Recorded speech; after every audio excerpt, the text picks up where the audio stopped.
when I'm opening up those curtains, open them up. And then they kept chanting Zimmer, and then they were doing Skoll, and he started doing it, and he couldn't even give, he said, this was the best press conference ever. That was unbelievable. It was I don't think even today people realize, I mean, you can't even realize what you saw. Yeah. Well, I was, with some people, and somebody was literally saying like, oh, this was a good season, and we did better than we thought. I was still hoping they were gonna get a field goal. I was just hoping for that. Yeah, look at I got my 30 husband- seconds of the game, so Well- they might pull it up, but At the last 10, we were worried. But, my husband's like yelling at the TV, which he does when he watches the Vikings. And he's like, get out of bounds, and then all of a sudden he's like, run. I that's mean, what I thought when you grabbed it. He just stepped over. that was kind of the idea, but then he realized nobody was in front of him, nobody was behind him. When he first took off, I was like, this last one, they're gonna tackle, then realized there's nobody around him, I'm like. Yeah, it was just crazy. It was wild. But they shouldn't have put them, and now I'm in the mother figure, they shouldn't have been in that position after the first half, and they can't do it again next week. Yeah. They won't get away with that twice. Perfect.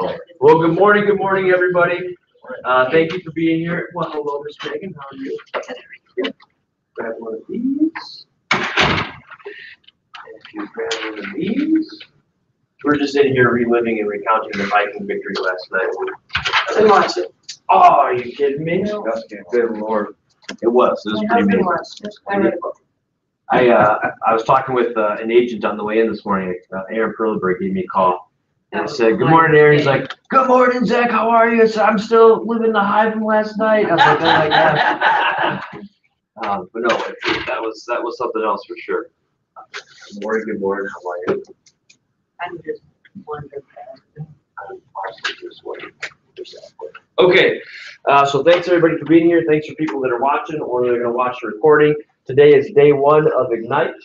Just so you know, the way that Ignite runs is it's a 4-week program. So it's Monday, Wednesday, Friday this week, and then the next 3 preceding weeks. And it's going to run from 9:30 to 12 p.m. I myself will be one of the instructors, and we've got a few other agents that will be instructing some of the sessions as well. And we'll kind of, this foundational session will kind of lay out for you what the rest of Ignite's going to look like. Each session is typically dedicated to a specific topic. And, by the time you finish the program, the idea is it's really going to help you lay a foundation and help you start doing the activities on a daily basis that will help you build some momentum and really take your business forward, which is why doing it at the beginning of the year is one of the best things you can do for your business. So without further ado, if you guys consult your packet here, this is the session 1 material. We'll be working our way through it today. And then each time you come, you're going to get the material for your respective session. Come on in. How are you, sir? How you been, man? Good. Here we go. Got one of these as well. Everybody, this is Ethan, a new guy joining us very soon. As soon as his license comes back from the state, Hi, right? Ethan. How's it going? Welcome. Make yourself home. Okay. So before I dive in, does anybody have any questions? Perfect.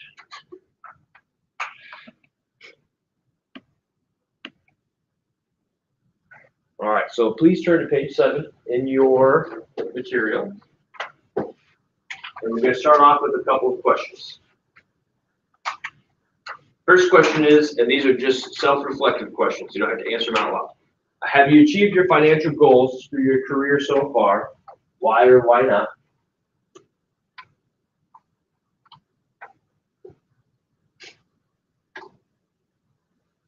And the next question I do want to have some discussion about. What is the one thing that makes one real estate agent more successful than others? What do you think if you had to guess? Why do some agents or some people in business tend to be more successful or have more deals going on than others? I have having a plan and following it. Okay, so Having a good plan. having a good plan, which probably involves certain activities on a daily basis, right? And if there was one activity, which one do you think it would be? Time block. Yep, time blocking for what specifically? To do lead generation. Absolutely. So the book has an answer for that question specifically. It says the one thing would be lead generation daily. The one thing that typically separates agents and how much they're doing or how many deals they're working can usually be traced back to how much lead generation is an agent doing compared to another agent. So let's ask the other fun question. And this is not a session to beat up on you guys, so have fun today. Let's enjoy it. Why do you think some agents kind of resist that lead generation or doing some of that daily prospecting? I'll give you the honest answer for myself as an agent. I just didn't enjoy it. I didn't like it. I didn't want to call. I didn't want to be that salesy guy and say, "Hey, Susan, this is Zach at Keller Williams. I thought about buying, selling, or investing in real estate today." Right? I didn't want to be that guy. Okay. Why else do people, maybe resist it or not do it regularly?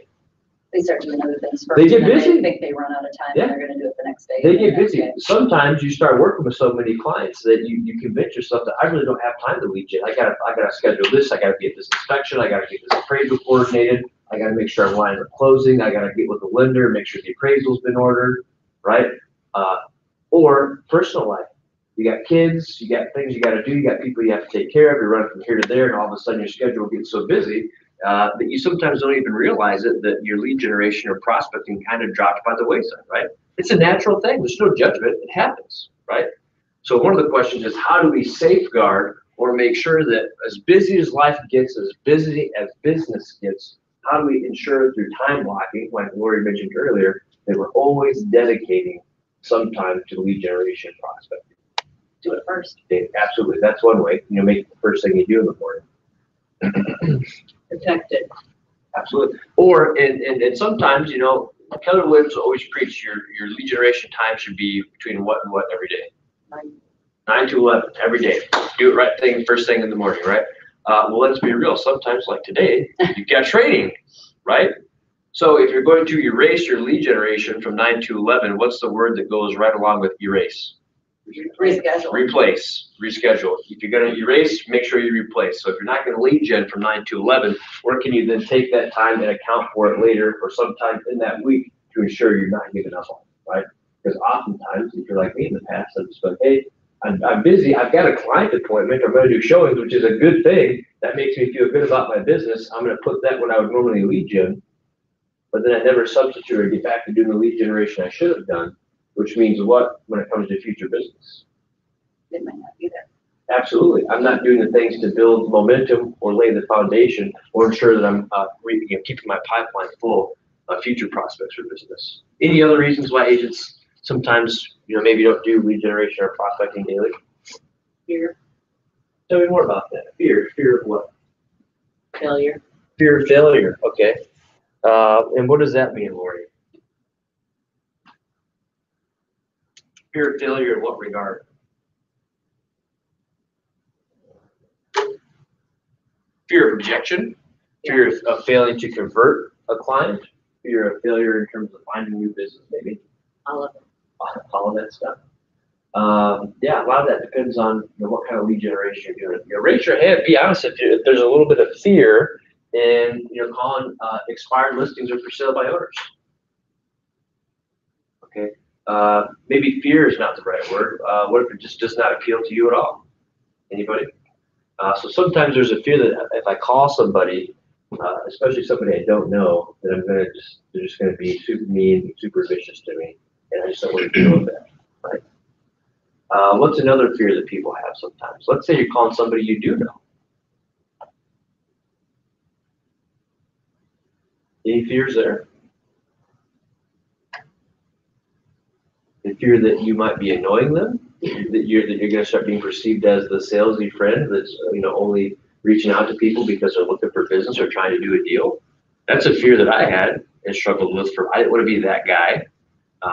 So I'll talk a little bit about changing the mindset and some scripts that I've developed and utilized to overcome that. But I think that's another fear as well. So let me ask you this, in discussing some of those fears and discussing lead generation and its importance, how do you feel about that, or what are your thoughts on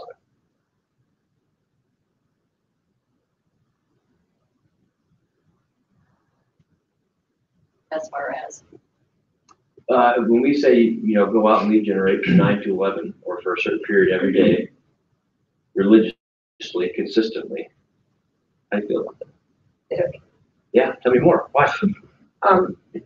well, actually, Lori and I are working on our business plan and talking about this, and I told her, I said, for me to say I'm gonna contact this many people a day, it's not doing me any good. I actually have to know, if I'm gonna send 5 texts a day, what's it gonna say? Like, I need to know now, I gotta figure that out. If I'm gonna send a postcard every quarter, I gotta have it done now for the rest of the year, so that I'm not then stuck every morning going, What do I do? And I don't wanna call people and say, do you know anyone who wants to buy or sell? Or, hey, how's it going? What are you up to? And I'm calling people at work or whatever. And if I don't have something more specific, and I can work it into a conversation that's already happening, but I need it to be more Natural? yeah. And a better reason to call someone. I'm not gonna use the, hey, we're having a contest script. Those worked great when I first got into business, and I think that's why I had an easier time doing it. Plus, when you're first calling people just to tell them you're a realtor, that's easy. You're sending them a mailer just to tell them you're a realtor and you're in the business sale, that's easy. After that, you can't keep telling me I just got into business, like, you know, so I need something for me that's just more, that's gonna be specific, that I know every single day. Sure. So for some of those things, just taking some of what Lisa told us in the coaching and just putting together the stuff that works for me and making sure that evidently I need a very specific plan instead of just saying, make 20 contacts. Right.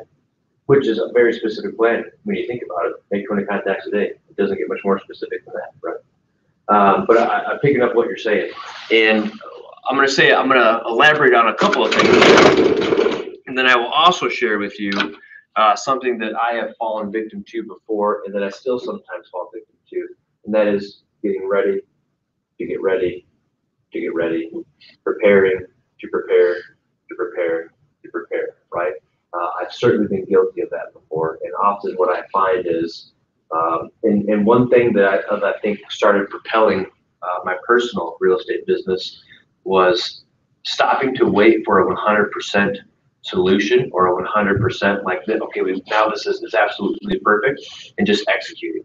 Getting to, you know, a 50, 60, 70% solution saying execute, just go do it. Something is better than nothing, right? So I would keep that in mind a little bit as well. And here, every time we make a phone call or we reach out to somebody, our company has done such a great job training people that we basically said, hey, you need to be converting. Every conversation that you have, it should be focused on conversion. How am I converting this person to a client? How am I converting them to a dealer transaction, right?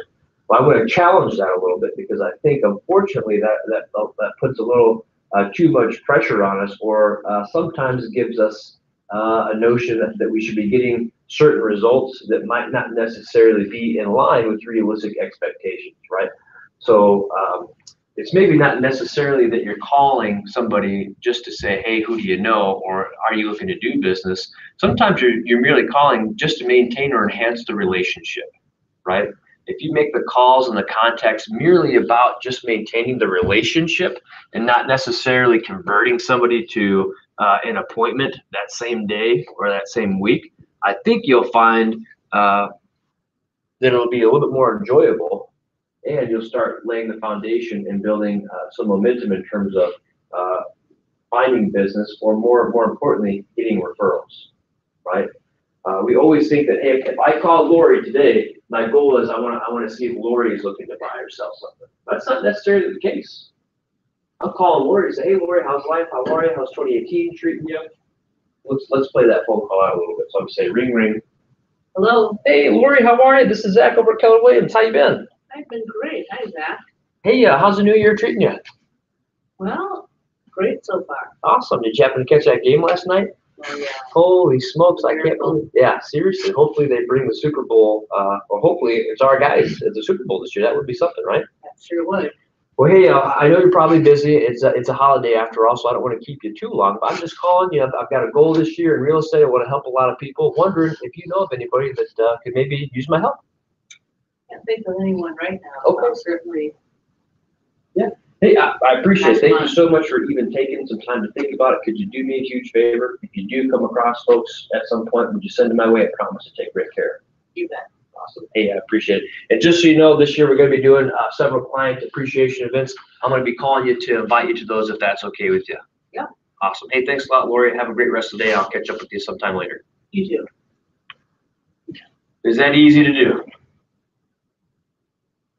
Was that super pressure, super salesy? Not really.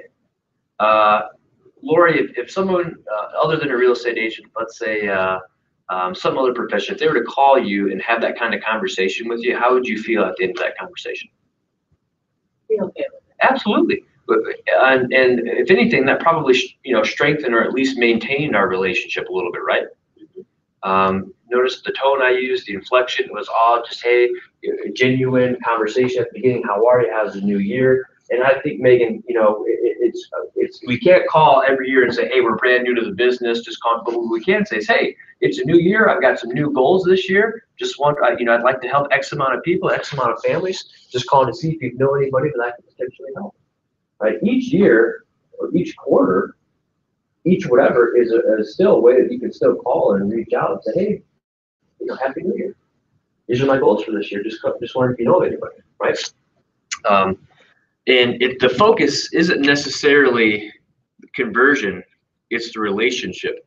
Because I know more often than not, and if you make these calls regularly, you know more often than not, when you ask somebody like Lori, hey, do you know of anybody? What answer do you almost always get? Not right now. No, not right now. But what did I do? You put a thought in her mind that if somebody comes up, Right. hopefully she'll remember you. Absolutely. So she said, no, not right now. So I just thank her for even thinking about it. And then I ask her for a favor and then I go right into a referral script, right? But let me ask you this. If I call 20 people a day or 100 people per week, do you think every once in a while when I ask that question, I'm going to get a yes? Ladies and gentlemen, lead generation is a numbers game. The reason why we focus on the number of 20 a day or 100 or whatever number you choose, it could be less, it could be more, as long as you're doing it consistently, is because we know statistically, if you look at the results from agents across the country, if you're contacting that many people on a regular basis, you're going to uncover some of the low-hanging fruit. You're going to catch somebody at the right time, and they're going to say, actually, as a matter of fact, while we were watching the game last night, I had my friends over. One of them talked about how they're going to be needing a new home because they've got a little one on the way and they're going to be looking to do it this year. Awesome. Would it be okay if I reach out and have a conversation with them? I'd love to help them and make sure that they're well taken care of. Right? And until you do it religiously and start uncovering some of those easy ones, you're just always going to think, that's a waste of time. Because what happens when most people do lead generation will come out of Bold or will come out of Ignite like, lead generation, I'm all about it. And we do it religiously for like 2 days. and nobody says yes, or nobody gives us a referral in 2 days. We're like, this is crap. Why am I wasting my time on this? And we give up just short of seeing the results that we would see if we kept doing it and we stuck with it religiously, right? So when you do it long enough and you find some of those easier ones that just come to you, then you start seeing the value. Okay, now I get it. Now I understand it. It's a numbers game. And then, oh, by the way, come June, Lori's going to call you or send you a referral. And you're like, my God, I'm glad I called her and talked to her back in January and planted the seed for referrals, right? That's what it's all about. Okay, so thank you for that feedback, Megan. I appreciate it. It's not always about the conversion. It's about the relationship, maintaining it and strengthening it. And that phone call can really just be about, hey, how are you? Ask them the question. You don't even have to ask the question. Like I asked her, do you know of anybody? You don't even have to ask that. You can just say, hey, Lori, how are you? How's the year? Blah, blah, blah. Hey, I'm looking to help a ton of people this year. Could you do me a favor if you come across folks? Would you mind sending them my way? I'd love to take great care of them. Like that's even less somewhat aggressive than asking, do you know anybody right now, right? All that's just purely a referral call. And notice the language I'm using. I'm not saying, hey, Laura, could you do me a favor and send me referrals or refer somebody to me, right? Hey, do me a favor. You come across people that could use my help. I promise to take great care of them. Would love for you to put me in touch, right? You know, say what a normal person would say in normal conversation, if that makes it more comfortable for you, right? Thoughts, feedback on any of that? My niece, she bought a house last year, Mhm. and she just happened to mention that over the holidays. She said, "I have this phenomenal realtor. We bought the house from her." Really? Well, what made him a phenomenal realtor? Said he calls from time to time, and he just, you know, like last time, he knew that we were gonna need a garage door soon. And he just called me, said, hey, I know that you know, we talked about that, we talked about it. I got a great contractor for you. You want me to send it to you? I thought, and she says, calls from time to time, and he gives us tips that are really valuable. Was she a first-time home buyer? Yep. I'm telling you, man. So I'm gonna ask you guys a lot of quick question. Okay. I'm gonna start with Megan. Why is it that you got into real estate? Or what do you like about being in real estate? People, People. What specifically? What about people? helping you. Helping people. Okay. Brad, why'd you get into real estate? I know the answer, but I'm just curious. So that's one component of it. More freedom, independence. Okay. Cindy. Helping people, Okay. building ongoing relationships to grow a business like this. Susan. Well, I came from retail management. So for me, it was about the freedom of hours. You may work more hours sometimes, but you can juggle them around. You're not stuck in a box all day. And I like the idea that it is a more of a long-term relationship. There's a deeper connection with individual people versus in and out a door, ringing a register, then they're gone. I mean, that's what I like. I think you get a deeper one-on-one connection with people. With people. Lori, how about you? Every day is different. Okay. Variety. Sure. What? Every day is different. There's a variety. One day you're doing. She said it's a variety. One day at a time. No, this profession actually leads to drinking. Bob, how about you? Freedom to run your own schedule and work with people to help them find one of their largest purchases or build relationships. And to the newest newbie, how about you? I like that it's limitless. I think that's the most appealing. Cool. But there's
if not me, then who? If I'm not the one to help those people in their real estate transaction, then who will?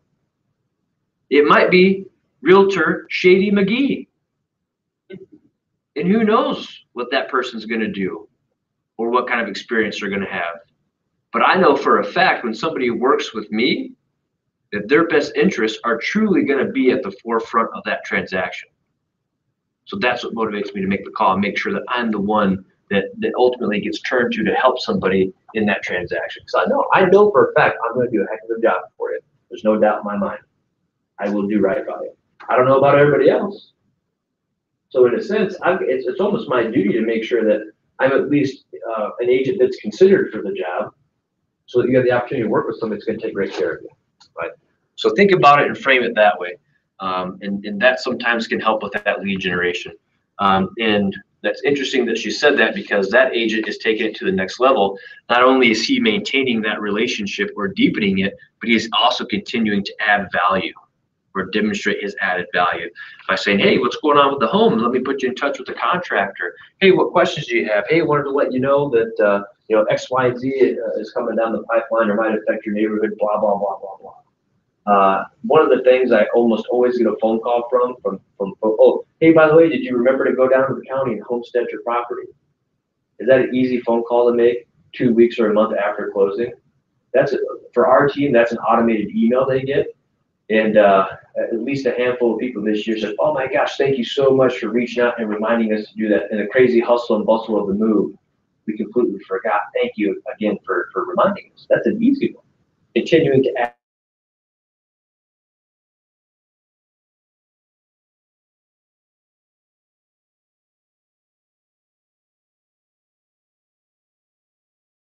Reassessed where things are happening with their escrow. Laura, you probably used to get these calls back in the day in the lending world. What are they usually calling about?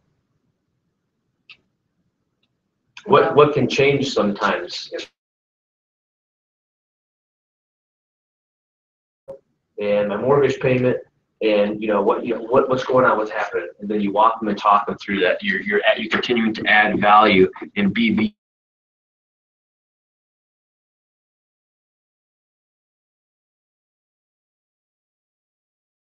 the example that Laura gave of that agent who's making those periodic phone calls. Hopefully, he's also sending them a newsletter at a minimum monthly. Maybe he's even throwing a couple of events or hosting some happy hours that he's inviting people to, right? The whole aim of that is relationship building and receiving referrals, building that machine. Okay. I think that's what I will say in regard to that. Any other ahas or feedback, thoughts, questions about that discussion that we just had? I have a question. Yes. So you're talking lead generating and you're talking the phone calls, but there's lots of other ways to do lead generation. Absolutely, correct? absolutely. So sending a note and then, because sometimes it kind of helps with the phone call for myself personally. At first I've sent out maybe a flyer or a note, a personal note, this, that, or the other thing, and then I feel like a couple of weeks later I can follow up with a phone call because I did the introduction. So it's kind of lead generating whatever you come up with that works for you to connect with people. Absolutely, absolutely. I think that's kind of what Megan was getting at earlier too. But you were talking about always the calling, and I'm like, Yeah. there's other ways that you can. Well, let's talk about that right now. How can you lead generate? Part of it is calling. But here's the deal. Calling who? Well, we can call our database. If we have one, we can call FSBOs. We can call expireds. We can circle prospect. Oops. Don't judge me on my spelling. Anybody else we can call? Oh, by the way, we can call vendors, right? We can call other businesses, which is, kind of similar as vendors. Anybody else we can call?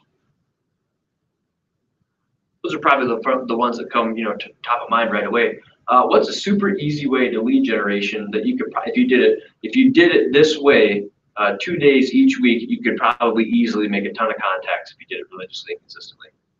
And you'd be getting in front of people that you probably know are already motivated or thinking about real estate. It's going to seem so obvious when I say it. I probably made it overcomplicated.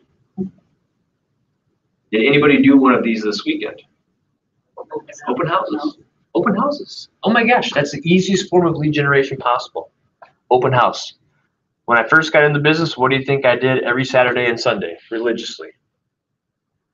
2 Saturday, 2 Sunday. Open houses, left and right. Hey, you got an open? You got an open? I'll hold it open. That's what I'm doing. I'm holding an open house.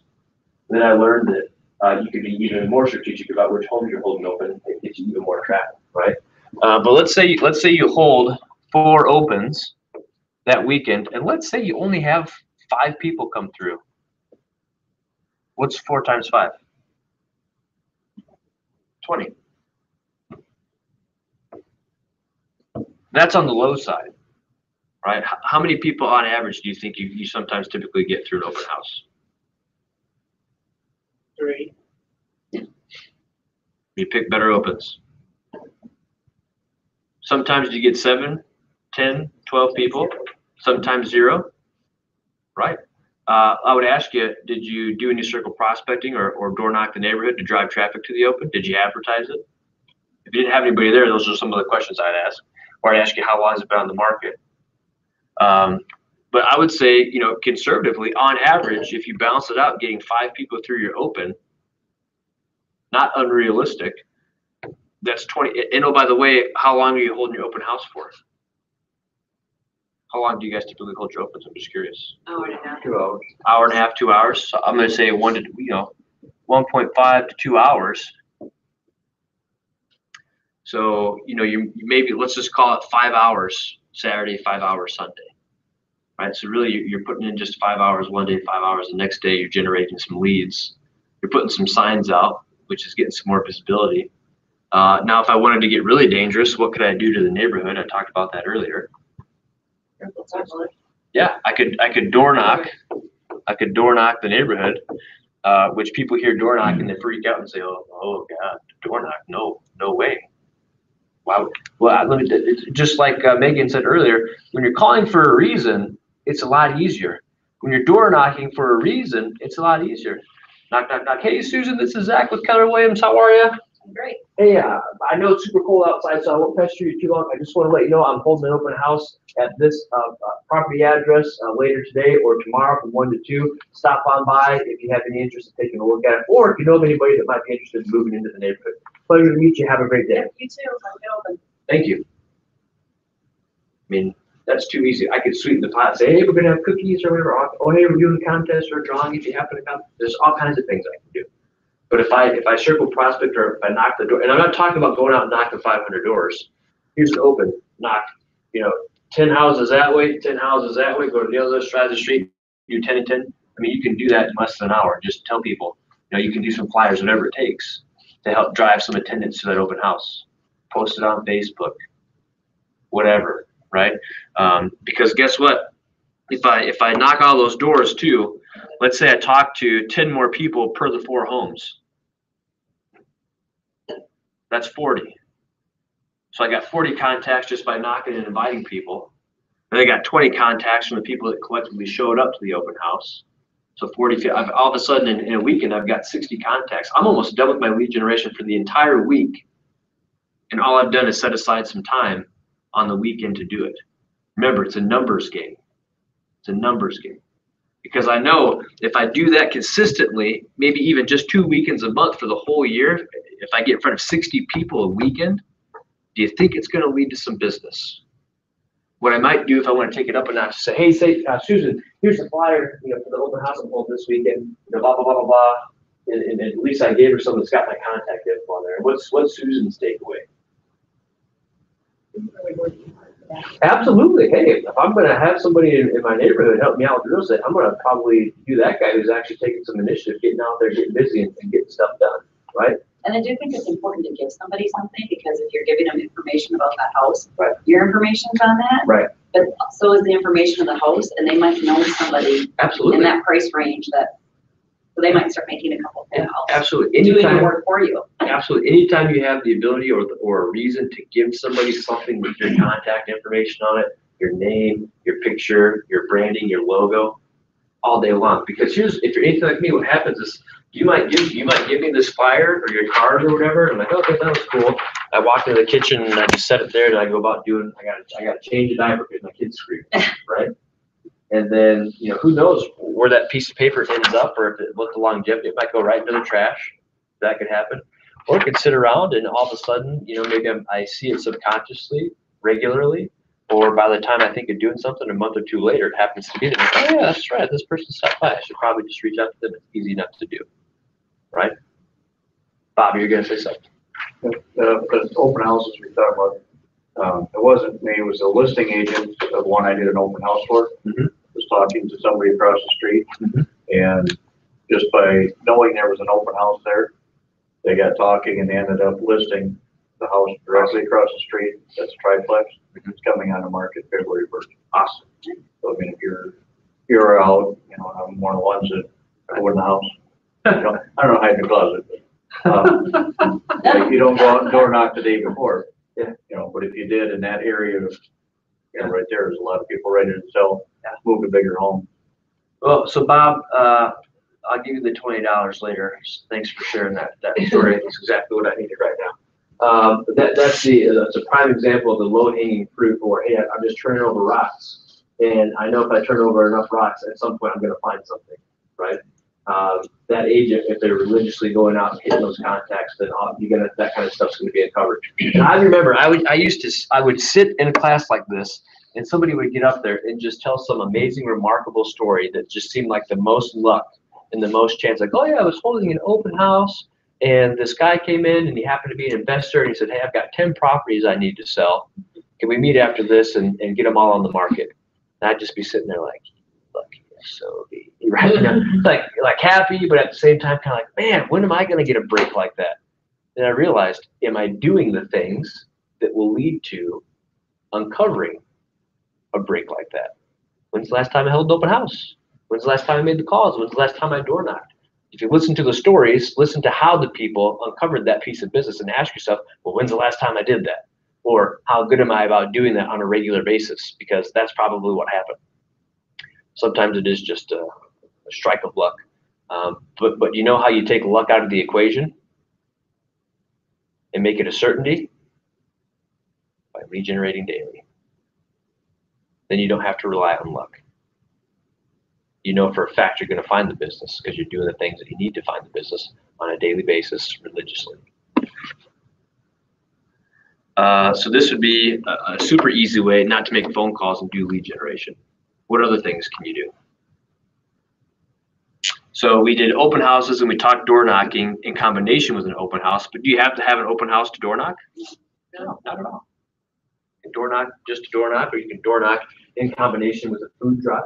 You can door knock in combination with a clothing drive, which is kind of cool because sometimes you get to knock twice. Knock on the door.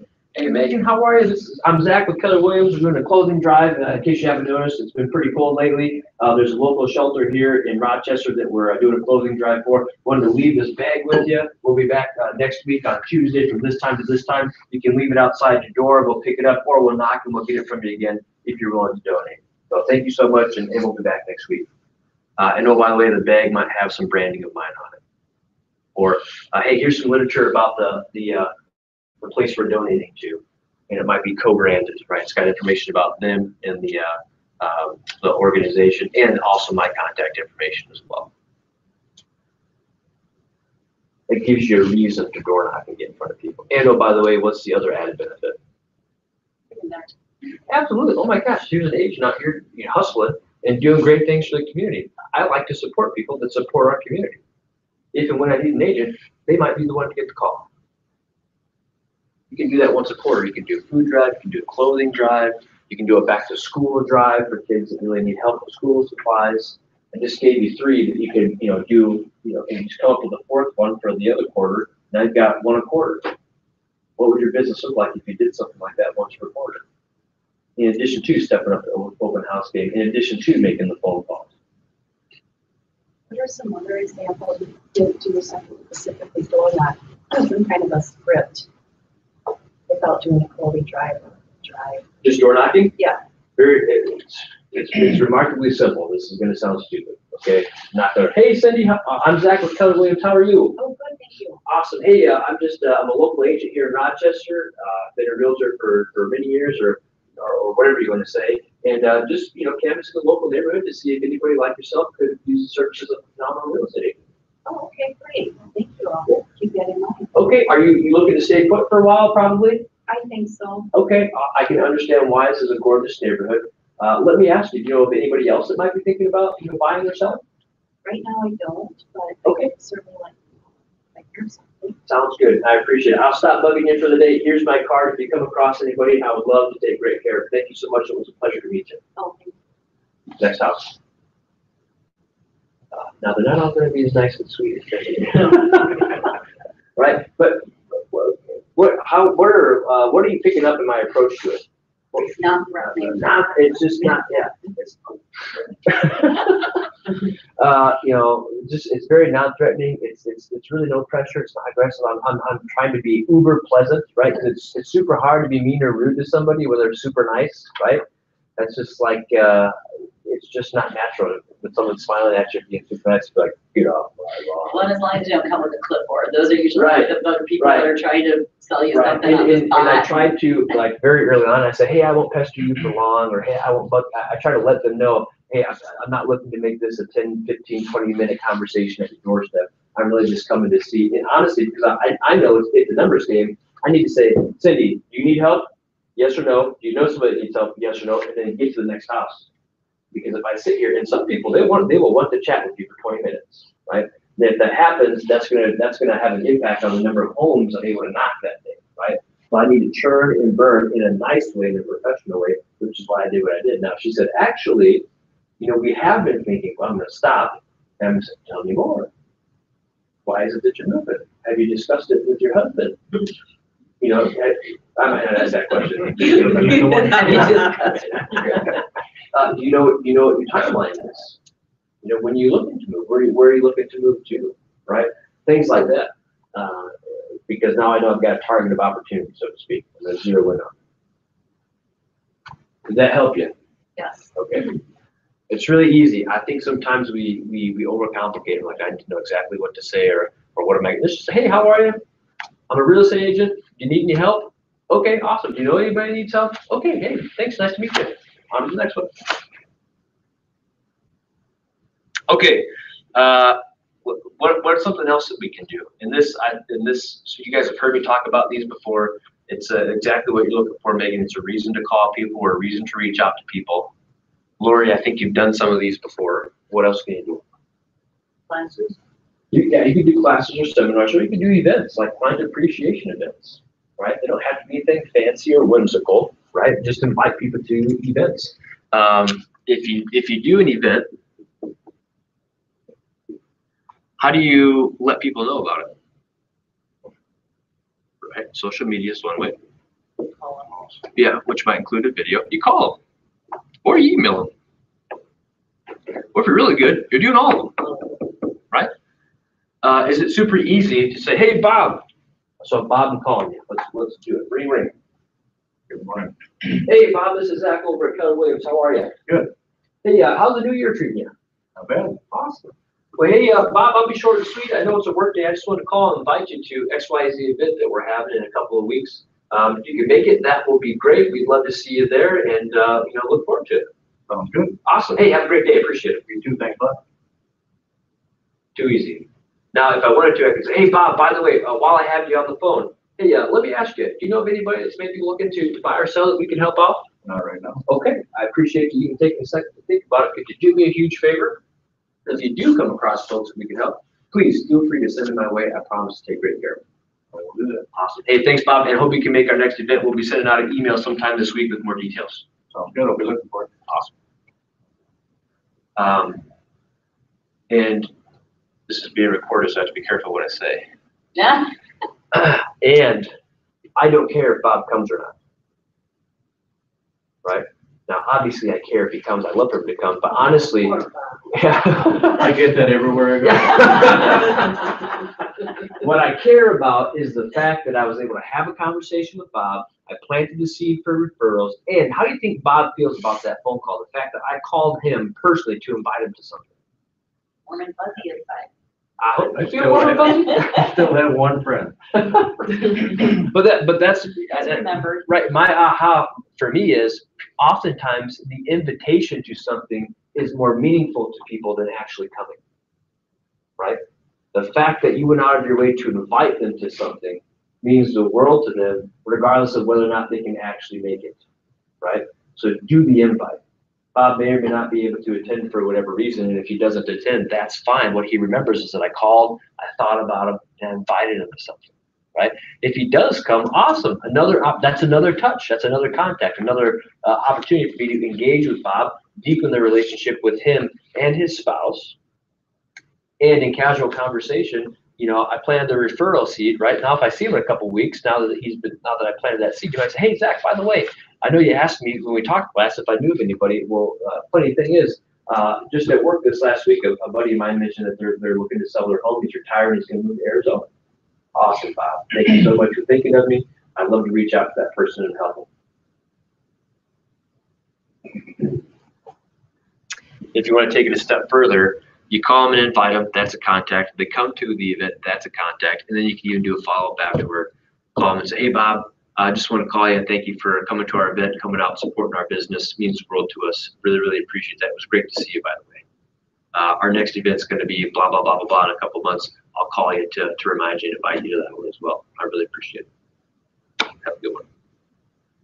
That's all about the relationship. Anything else? Any other items regarding lead generation that you'd like to discuss?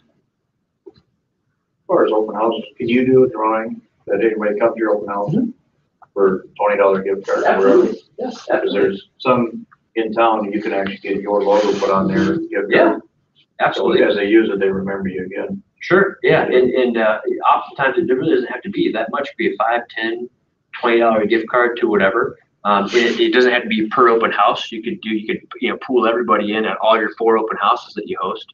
And hey, and the way that you're going to be notified that you won is I'm going to email you, right? So it gives them a reason to capture some contact information. And then you do it, you hold the drawing, and the person that you thought you could win the business of happens to be the person that wins. No, I'm just kidding. Or maybe I'm not. Now, if you ask, can I use your name? Can you put it on your social media, whatever? Absolutely. This person's won it. Yeah, you certainly could. You could say, hey, congratulations to so-and-so who came in and won my open house contest this week, blah, blah, blah, blah, blah. What we can't do, or what you have to be careful about doing, especially if you're broadcasting it, is I can't say, hey, Lori, I'll give you a $20 gift card if you send me a referral. That we can't do, right? But what you can do if Lori sends you a referral is give her a gift card and just simply say, hey, Lori, I just want to thank you so much for supporting our business. We really appreciate it. I didn't say, hey, this is for a specific referral. I just said, hey, we just like to show people that support us some appreciation, so thank you very much. Anytime somebody refers us or thinks of us, we typically send them something like a $5 coffee to gift card. Regardless of whether it leads to business or closes, I don't tie it to that. I'm just rewarding the behavior. And I say, thank you so much for supporting our business. We really, really appreciate it. Same with vendors that send you business. You want to reward that behavior. Okay. We good on that? I'm going to say we are. What are some takeaways or some ahas, or what feedback do you have for me? Am I up here swinging and missing left and right, or are we hitting some good stuff? Is this connecting with you? Okay. Thanks for telling me what I wanted to hear. You guys are just being nice. You're like, Zach, we're just happy we made it here alive today because the roads were so nuts.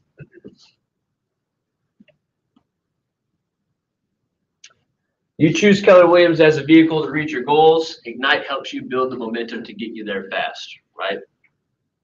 The whole purpose of this course is to help you build that momentum, to help you fill the pipeline, to have the conversations that are going to lead to converting clients, that are going to lead to transactions for you. But here's the truth, and I'll speak very plainly, very bluntly with you. I'm not going to tell you what you want to hear. I tell you what you need to hear. You have to do the activities. And you just can't do it haphazardly. I'm going to do it this day and then make it. You've got to come in. You've got to do it every single day. You've got to do it every day. The beauty of it is this, though. If you come in and lead generate from 9 to 11, that's all you need to do. Do whatever you want with the rest of your day, as long as you come in and you do that lead generation from 9 to 11. Now, at some point, obviously, you keep doing it religiously. Your afternoon's going to be full with appointments and things like that. But if there's just one thing you do for the day, make it. And then call it quits for the rest of the day. On a day like today, come in, hit your lead generation hard, then you just go home, or you do it from home, whatever you prefer. That's one and only thing that you should continue to focus on, because that's what allows you to build momentum. This is what we struggle with the most in this business, is building that momentum. And do you know what the second thing is that we struggle with? Maintaining that momentum. How do I build this momentum and then maintain it at all times, instead of doing the constant stop, start, stop, start, stop, start that you see so often in this business, especially during this time of year. All right, page 8. You're in business. There's one thing that can propel you forward in your career. We already know that it's lead generation. We're in the business of lead gen. We're in the business of real estate. Mindset and attitude matters. So I'm going to tell you right now, I'm an Army guy. So when people would start talking about mindset and cheesy stuff like that. Like, all right, people, I'm here to do business. Okay, enough with this cheesy mindset stuff. Well, I actually realized that mindset is probably the single most important thing ever when it comes to your business. If your mindset is not right, if it's not positive, if it's not focused on what you can do, and it's full of simply just limiting beliefs and nothing but negativity and all the obstacles that are insurmountable, you're going to get what you're telling yourself. It becomes a self-fulfilling prophecy. If you tell yourself lead generation sucks, I can't do it, it's never any good, well, what do you think is going to happen? Nothing. It's going to become a self-fulfilling prophecy. You are determining your outcome, and you are determining your results. And the question is, are you going to determine them to be really good, or are you going to determine them to be nothing? Right? And I know that sounds remarkably cheesy, but I'm telling you from experience, my personal experience, it's everything. Your mindset, your attitude, the environment that you are in is everything. And if you've got negativity chirping in your ear, whether it's coming from you or somebody else, you need to kill it, and kill it fast. Now, don't kill anybody literally, right? But you got to put a stop to it. You got to say, hey, agent in the office who I love dearly. Hey, I love you, but you're really killing me with some negativity right now. So it's great to see you. I'm glad you had an awesome weekend, but I got to get back in my office and start doing some lead gen. I got to get positive. Or you go and you find the people that pick you up. I know that they're like in the Army. If it was a tough day or a tough mission or something, I would go find the guys that I knew would cheer me up. The jokester, the whoever that I knew would motivate me. In this office, if I'm looking for a little bit of a pick-me-up, I go find Tim O'Connor. I go find him because I know he's positive. He's a funny guy, and I know he and I are going to be positive together. I'll go say, hey, Tim, how are you? We'll joke a little bit. My energy's back up. I'm going to get back out there and do some stuff, right? The flip side, there's some people I'll probably avoid because I know it's going to be the opposite, right? Don't feed into it or help them realize. Sometimes they don't realize what they're doing. Say, hey, I love you to death, but you are killing me with some negativity right now. Are you trying to drag me down? Have fun with it.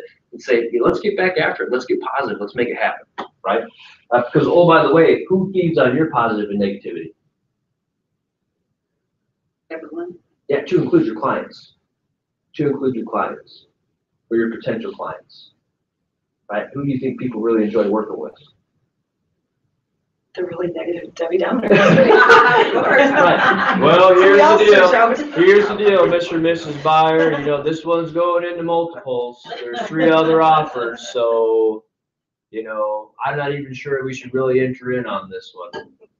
Fired. You are fired as my agent. Versus the agent says, hey, Mr. and Mrs. Buyer, here's the deal. There's 3 other offers on this property. I feel that if we get real competitive, we got a chance at winning this one. I want to manage your expectations. It's fiercely competitive. We may not win this one, but if we do this, this, and this, I think it's going to greatly increase your chances of being the winning offer on this one. Let's get after it. 2 completely different conversations. I still manage their expectations and gave them a dose of reality. Hey, it's competitive. We might not win this one, but if you're serious about it, we can do this, this, and this to give you a fighting chance. Here's the phone call afterward when they don't win. First, let me give you the Debbie Downer version. Hey, here's the deal. There were just too many other offers. You know, if we can't, switch to financing other than FHA, it's going to be a continual struggle from here on out. You just need to know that. Obviously, I'd be a little bit over the top, right? Versus, hey, Mr. and Mrs. Buyer, Zach, I've got some bummer news for you. Like I mentioned, there were a few other offers. The sellers decided to go with another one. It's not the end of the world. It just means it wasn't the house for you. Everything happens for a reason. Let's get back out there, find an even better one. Are you available tomorrow? I found a few others that I think will interest you.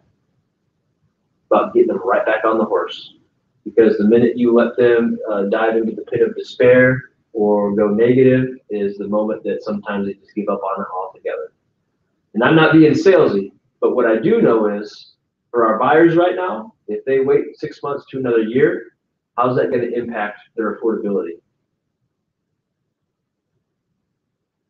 Interest rates are only going up, and same with prices, right? Prices are going up faster than we typically see on average. So I know for a fact, if I've got a serious motivated buyer who part of their goals is to own property, is to own real estate, I know for a fact if they truly want to do it, and I help them do it sooner rather than later, they're going to be spending less money overall, right? So hopefully, keep them on the horse if that's what they want to do, and get them right back out I don't know what got me off on that tangent. Oh, this is in your books, page 8, mindset and attitudes. You may think that lead generation will be making phone calls that are bothering and annoying people. Let's be honest, we all think that, right? And let's be honest, sometimes it does annoy and bother people. I get those phone calls all the time. One of the downsides of advertising your phone to help people online is all these other places, their little robots can find it and just call you, right? And I used to be like, human nature for me is just to be a nice guy. So like, well, okay, yes, thank you. No, thank you. I really appreciate the phone call, but okay, we're still talking. Okay, yes, thank you so much. I really appreciate it. I'm not interested in this. Okay, they're gonna go on. Yeah, thank you so much. They'll just keep going, man, because what are the, oh, by the way, what are they doing? Script. They're lead generating using scripts, right? They know if they make enough phone calls, someone's gonna take them up on it, right? Like, here's my credit card number. Just to get you off the phone. Yeah, seriously. Then you call your bank, cancel that one. Don't let it go through. No. But you know, sometimes you're going to catch somebody, and if you can sense it, sometimes I'll ask somebody too, like, "Hey, Megan, this is Zach. How are you? Did I catch you at a good time? Do you have just a minute?" Be proactive in that first initial few words that you say. Hey, do you have just a minute? Or hey, did I catch you at a good time? If they say, actually, because sometimes this will literally, hey, actually, Zach, you know, I appreciate the call. I'm actually getting ready to head into a meeting. Awesome. Sorry to bug you. Can I try you this afternoon? Absolutely. Hey, try me around 3 o'clock this afternoon. Sounds good. Remember to call them at 3 o'clock. Make a note somewhere.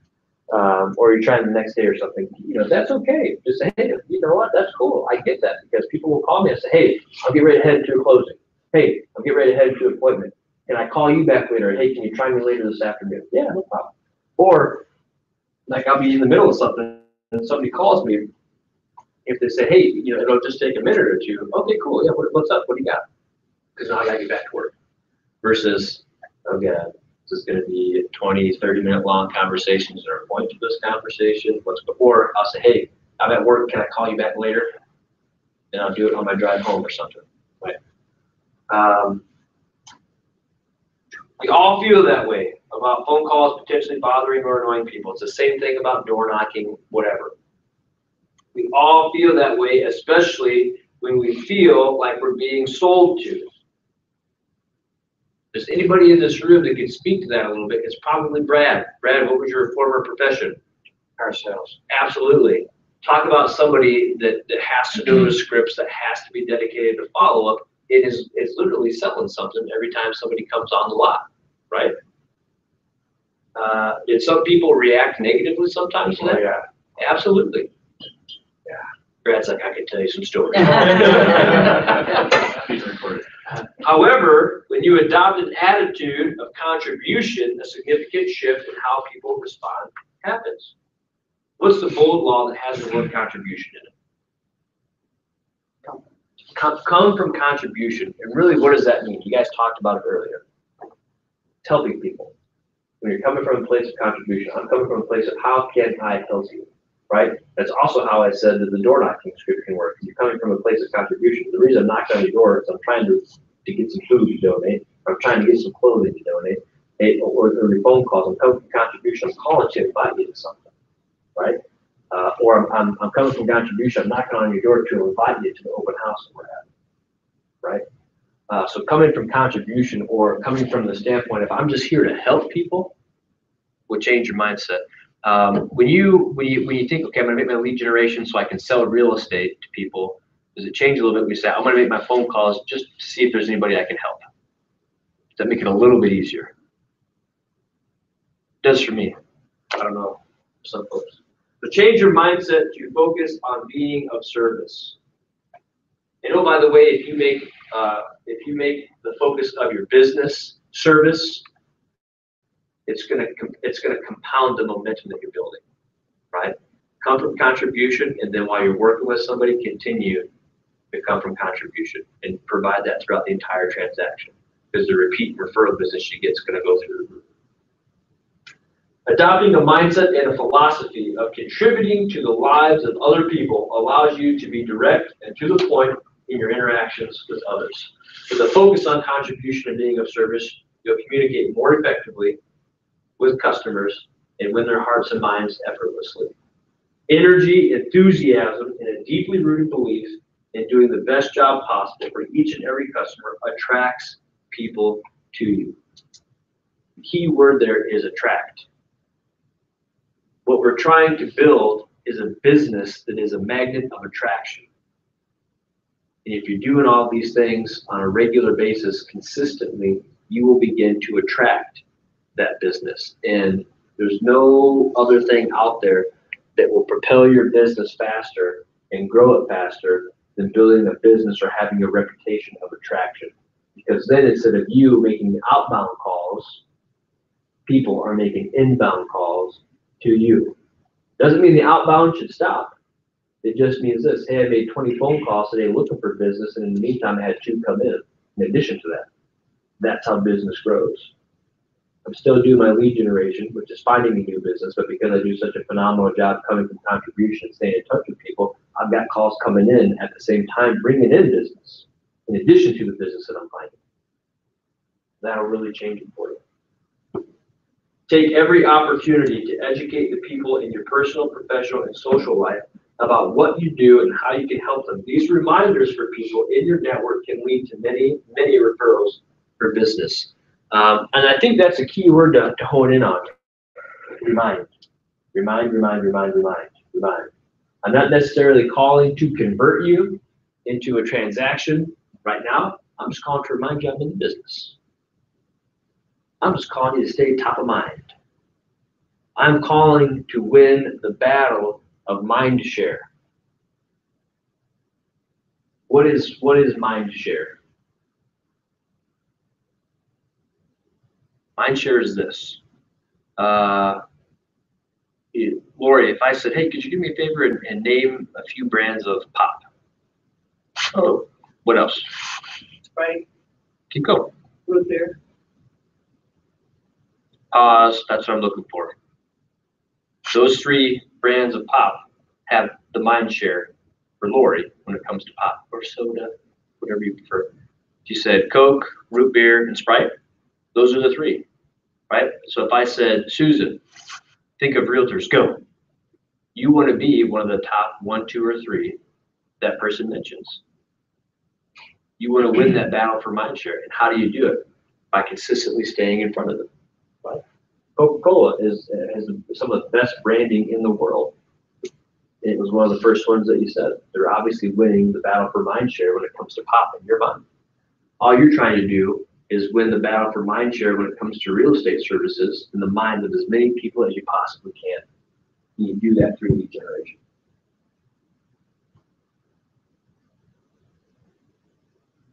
Page 9 introduces the 6 personal perspectives. These 6 personal perspectives lead to a very strong foundation for any real estate business if you embrace them and you implement them in your business. I'm going to shut the light off for just 1 second so that slide's a little bit easier to read. We're going to dive into these in more detail. Self-mastery, the 80-20 principle, moving from E to P, which means moving from being entrepreneurial to purposeful. 4, being learning-based. 5, removing limiting beliefs, which has everything to do with mindset and attitude. And last but not least, which can sometimes be the most difficult, especially when you're self-employed and an independent contractor, is accountability. So these are the things that we're going to dive into for the rest of today.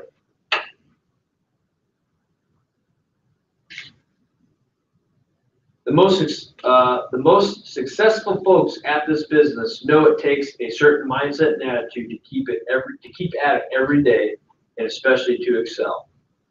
So Brad, let me ask you this: when you were on the car lot and somebody was just blatantly rude to you, how did you deal with it? What did you do? How did you summon the oopsa to get back after it and just forget about that? Take a few minutes to kind of digest it. Don't react right away. Try to figure out why this person is so angry. Mm-hmm. Usually it's pretty obvious to figure out. and try to diffuse that anger wherever it's coming from. Maybe take a break, try to find a way to get away from each other for a minute. That kind of. Right. So a couple of things. First one was maybe seek to understand. Seek to understand. Okay, where's this anger coming from? Something I did, or maybe there's something else going on. The second one is, especially maybe after the interaction, is just take a knee quick. Take a knee, get it out of your system, and then get back in the fight. Right.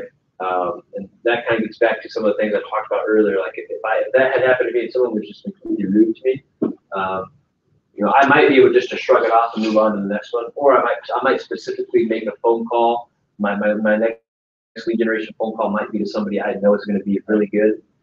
It's going to pick my spirits back up a little bit.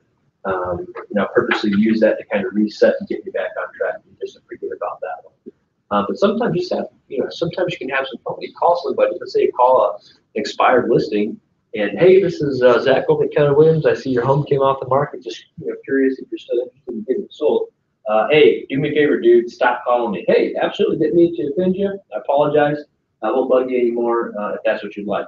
But in the meantime, if you do decide to list your home again, I'd love to be considered for the job and move on. Right? Because sometimes when you have that calm of a reaction back to somebody, they instantly like, okay, maybe that was a little much. Like, hey, you know what? Let me take a second to apologize. I've had a rough morning.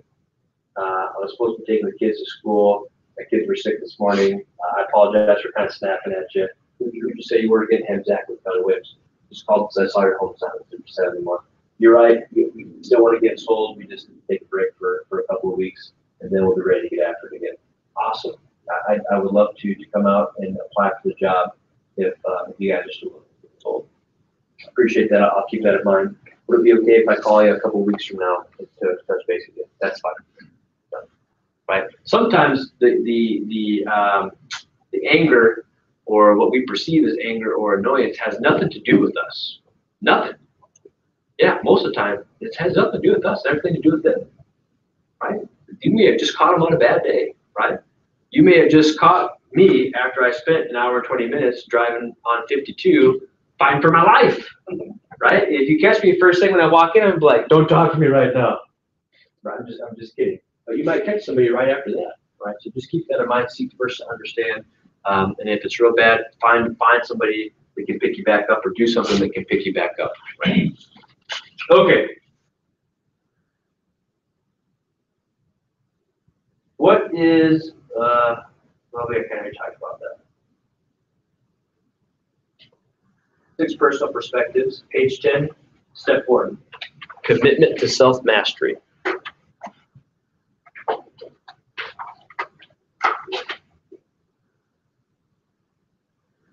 Self-mastery is the possession of great knowledge, skills, and habits that make you the master of you. That lists 3 things there. The possession of great knowledge, skills, and habits.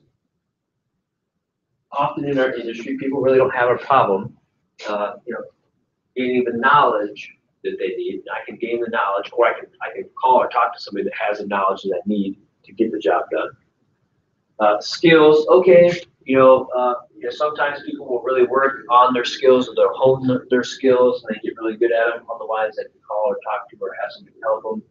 Or oftentimes in this industry, you can get by and still find success even if your skill level is just average. Yeah. Can you do it even if your skill level is below average? Yeah, it's doable, right? So the knowledge and skills are traditionally something that we don't struggle with as much. It's the habits portion.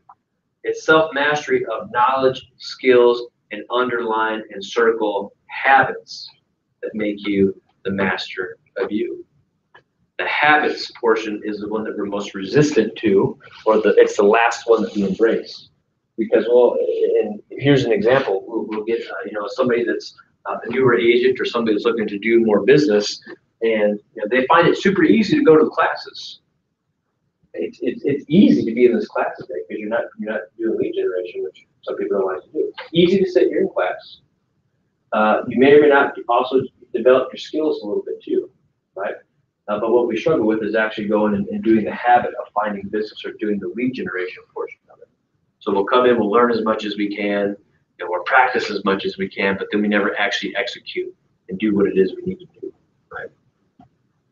When you commit to achieving self-mastery, you know your goals, you know your strengths and weaknesses, you know how to work with both your strengths and your weaknesses to seek and master the necessary knowledge, skills, and habits to reach your goals. Throughout Ignite, you will be acquiring the skills and developing the habits to be successful, moving you toward self-mastery. So I'll use myself as an example, and then we can open it up to discussion if people want to, but we don't have to. Strengths and weaknesses. I know what some of my strengths are. I know that one of my strengths is interaction with people, communicating with people. That's a strength of mine. I don't know how I got it. It's even better when I've had a few beers. No, I'm just kidding. But I know it's a natural strength of mine. So It's inherited. But yeah, I think so. I think so. Or inherited and watched and observed for many years. Maybe knows my mom. She's right. Thank you, sir. So does Bob. Everybody, a good portion of the group does. More importantly, though, is knowing your weaknesses. One of the weaknesses I had in my real estate business was follow-up. Huge weakness of mine. And I knew it. And the frustrating thing is I knew it was a weakness, and yet I really never did anything about it. I just accepted it as a weakness of mine. Hey, I'm good with people. I'm out there. I'm finding business that's leading to transactions. I know that some of it's falling through the cracks because I could do better at follow-up, but that's just how I am. I'm just going to focus on the business that I can do. Well, that was the wrong answer. Because by closing those gaps and being religious about follow-up, I mean, that was the easiest way to impact my business in terms of growth, right? So I had to get religious about, I had to implement a system. I had to become better at tracking all the things that were foreign to me, that do not come naturally to me. A system, tracking, you know, having a daily sync meeting, doing all this follow-up, you know, just was not natural to me. It was not already a strength of mine. And guess what? You can either choose to completely forfeit it as a weakness, or you can identify it and attack it and try to attempt to turn it into a strength, or at least mitigate the weakness. I can still think of a listing that I did not get because I didn't follow up. And I think subconsciously I talked myself into not following up on it. A high school friend of mine reached out to me and said, hey, my parents are divorced. They want to sell the house. I thought of you. Hey, thank you so much. I appreciate you thinking of me, you know, blah, blah, blah. Got in touch with the dad. In speaking with the dad, I call him. He's like, yeah, come on out. And I'm talking to him the day of. He's like, hey, I'm out in the driveway. When you get here, that's where you meet me. Then we'll go into the home. You know, my ex-wife is there, blah, blah, blah. So it's already kind of a little bit awkward, right? Like, yeah, this is going to be fun, right? This guy can't even go in the house. So we get in there, and the house is in shambles. Nice house, nice neighborhood, but it's just in shambles, trash. It's one of those houses where you're like, oh, do I really have to take my shoes off? It's nasty, right? I hate when I have to take my shoes off in the homes that are kind of grody.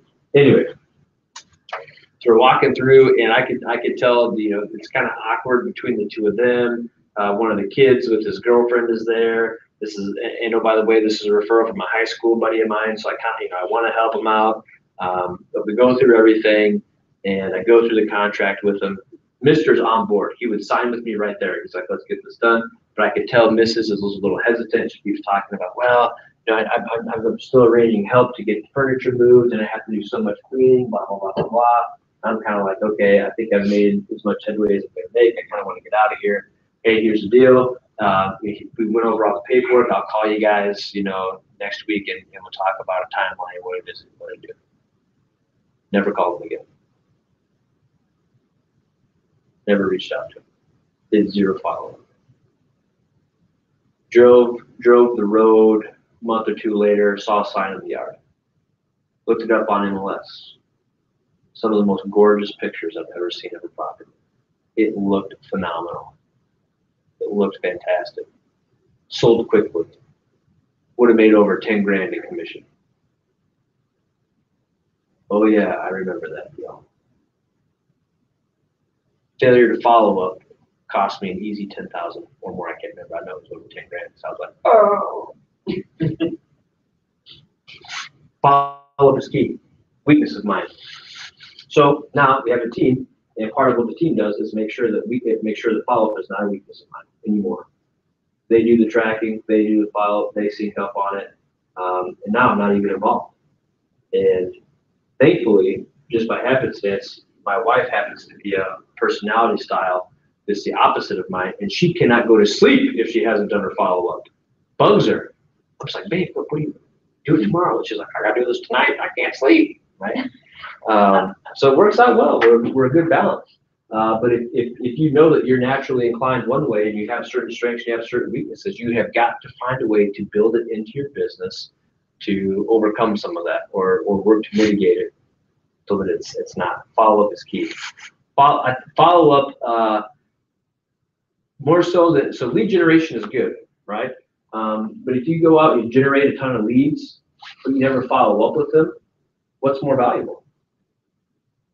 Is it the lead generation or is it the follow-up? It's the follow-up. It really is. If you're gonna go through the hard part of doing the lead generation, my God, do the follow-up because that's the easy part, right? You've already done the difficult part, finding and generating the lead. Now do the follow-up that it takes to actually convert it to a closing, right? And sometimes the timeline of that follow-up is different, and that's why it can slip through the cracks. Because sometimes that follow-up has to occur for 6 months to a year. And other times it just has to happen once or twice, and boom, it converts, right? So really, really focus on that.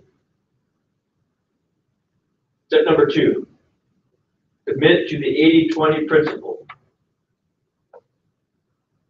The idea that 20% of your actions lead to 80% of your results may be one of the most powerful principles you can apply to your life, not just your real estate business, but to your life. It's about getting the most from your time and effort. It's about maximizing your results. It's about having focus. And Ignite will help you identify the 20% you should be spending your time on. What do you think that 20% happens to do the stuff on top of your head? But seriously, if you look at your business and you haven't had the results that you wanted, ask yourself, have I been spending at least 20% of my time on lead generation every day? Answer is probably no, and that's okay. As long as you can look at that and realize, holy cow, if I double down and at least make it 20% of every single day, I'll likely see an increase in my business. It's pretty substantial.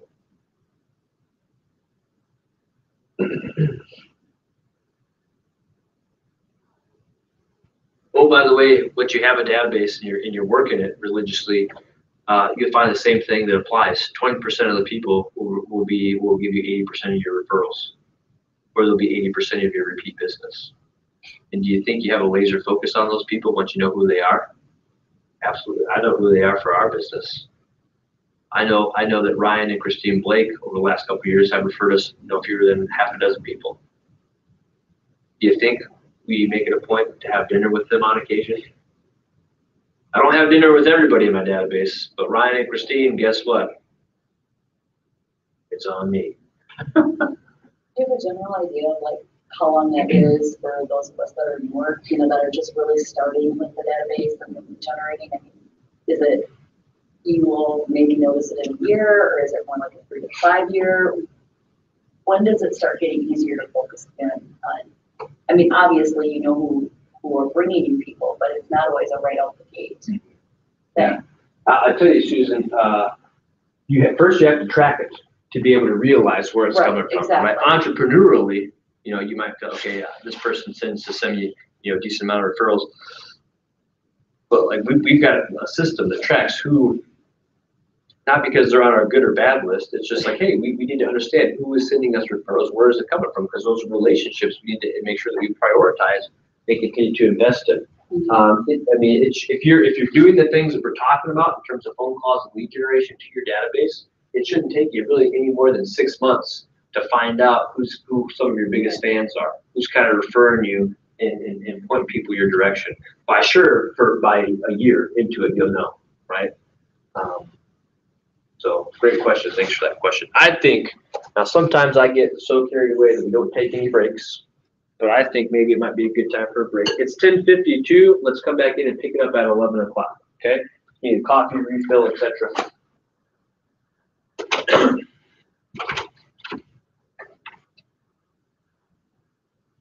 Clearly, it was time for a break. Everybody's like, I'm getting out of here.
pushing any pockets out.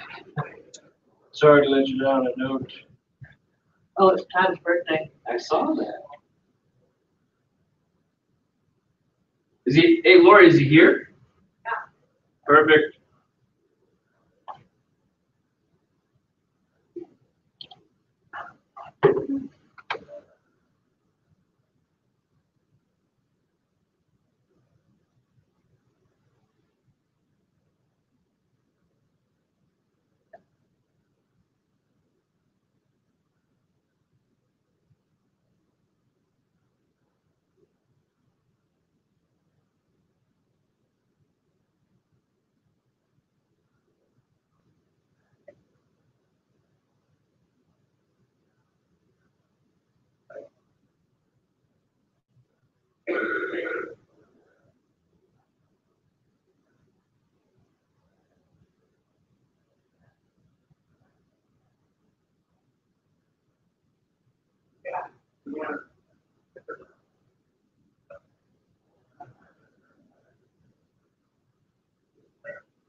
Yeah. Right. 2 seconds.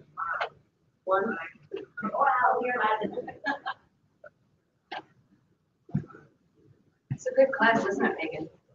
Yeah, have you taken it before? No, I signed up for it last year, but then I was on vacation and then I only made it to like 1 or 2. Oh, But I have no vacation plan this year, so I thought, well, I can at least go to the Yeah. first one.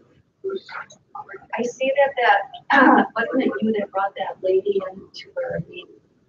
Rebecca? Yeah, that's, yeah. Yeah, she signed up. Oh, okay. Oh, I'm so tired today. What agency did she come from? She's there. Oh, she's really Yeah, she is a nurse anesthetist. You cold? Are you serious? Yeah. And is she not going to? She still does that, but Okay. she's always been interested in real estate, and honestly, I can't wait to watch her rock this because Is she coming in under you? Who's this? Becca King, one who's in the conference room. Oh. She's Oh, she was here before. yeah, she's been in the office a few times, and she came to a team meeting. She's a nurse anesthetist and she wants to get into real estate. Wow, that's a big difference. Yeah, but I mean, she's ambitious, self-disciplined, all that stuff. I mean, she put herself through school and, got her master's or whatever you need and, like grad school, whatever you have to. Oh, go to yeah, get you have that. to go through a lot. But I mean, she did all that, she did all that on her own. She's very disciplined. She's very self-motivated and she has an interest in this. And I mean, That'll take her she's not far. quitting her day job, that's not her plan, but I could see her doing it part-time and rocking it better than people who do it full-time for 5 years, so. Yeah, I talked with her on Saturday and, you know how much information you get when you first start and I just told her, don't worry, like, it's like drinking from a fire hose. She was like, oh, you got that right. And I said, and Zach's right. Every So single one of does those she years have her we went license to- now? Yeah. So she just went through everything from CMAR, so, they inundated her with Yeah. email and information and. Yeah, clearly. Thank you very much. Yep. So, yeah. Hey, now we're talking. I'm like, Zach's right, everybody here is your mentor and, Zach is right, you said to her? and hopefully. I Different phrased Zach. it like that. Different Yeah, no. Oh. No, but I told her, like, every single one of us has been in your position. Every Yeah. single one of us has been like, I don't They get this. continue to be, really. Do I need to read this? Is this supposed to make sense? I don't, Okay. So far, in terms of the 6 personal perspectives, we've talked about commitment to mastery, and we've talked about commitment to the 80-20. So, give me your thoughts, your feedback, your ahas. What are your takeaways from focusing on those two so far?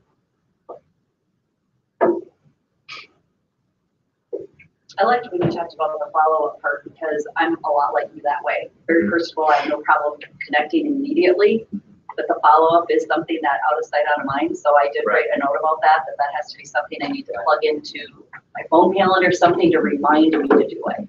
And the word, exactly that. So that's the next question is, okay, if I have identified something as a weakness, what am I doing to address it? I have to have a reminder. Right.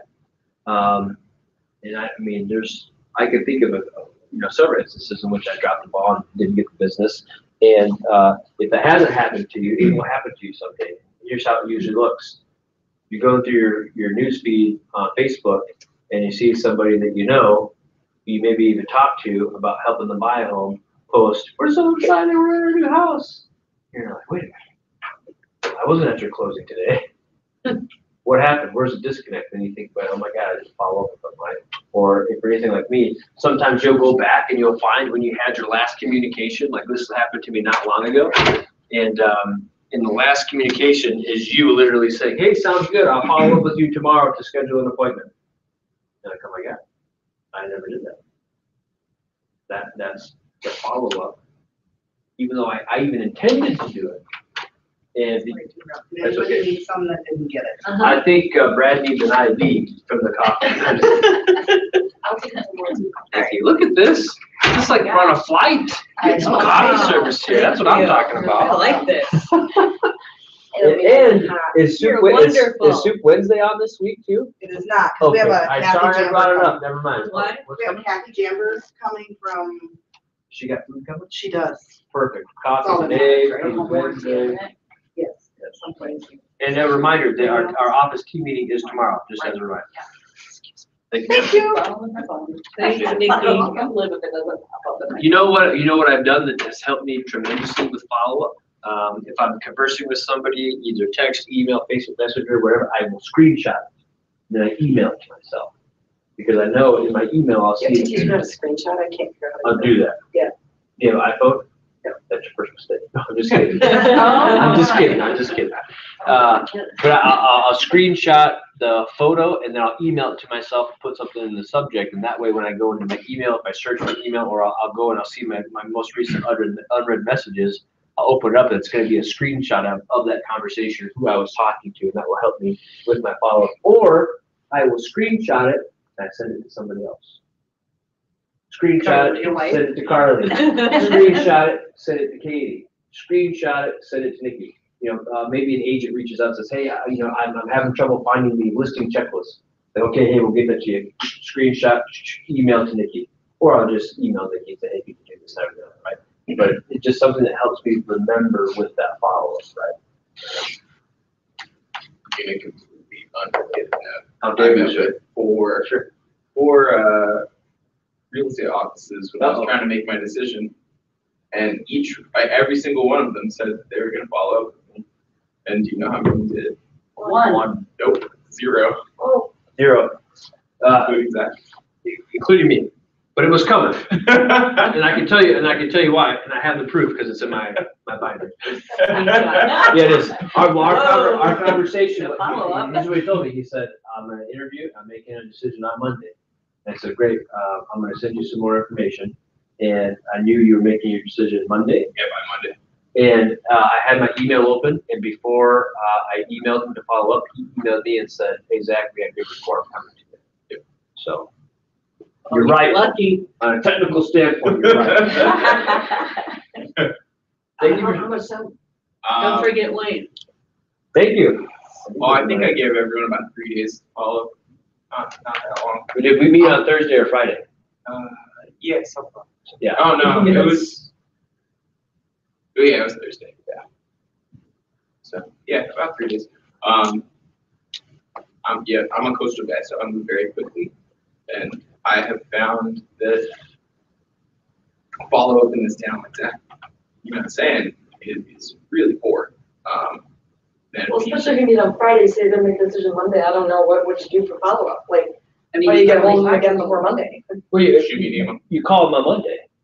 and say, hey, have you made the decision, or you make, well, hey, I know you said you're gonna make your decision today. Let's say you're talking to a seller, you went on a listing appointment. Hey, I know we met last week and you said you're gonna make your decision today. Just calling to see if there's anything else I can do to help make the decision easier for you to choose to go with us. And even that, like, if I had just gotten an email from someone on Friday saying, hey, I know you're not making your decision yet, but is there any more information you need? Right now, is there any other questions you thought of? Is there anything else? Now this I don't remember for sure. Did I email or text you and say anything like, hey, it was great meeting with you? Okay, usually I do that. And how would that have helped or made you feel? Good, yeah. See, remember what I said my weakness was? Now you guys know I was telling the truth. Right? But apparently what you're saying is it's a weakness amongst a lot of people. So many in people. this area I can give you another perfect prime example of this. So we moved here from Manhattan, New York. And we moved into a house. We did not own a lawnmower because we don't need one of those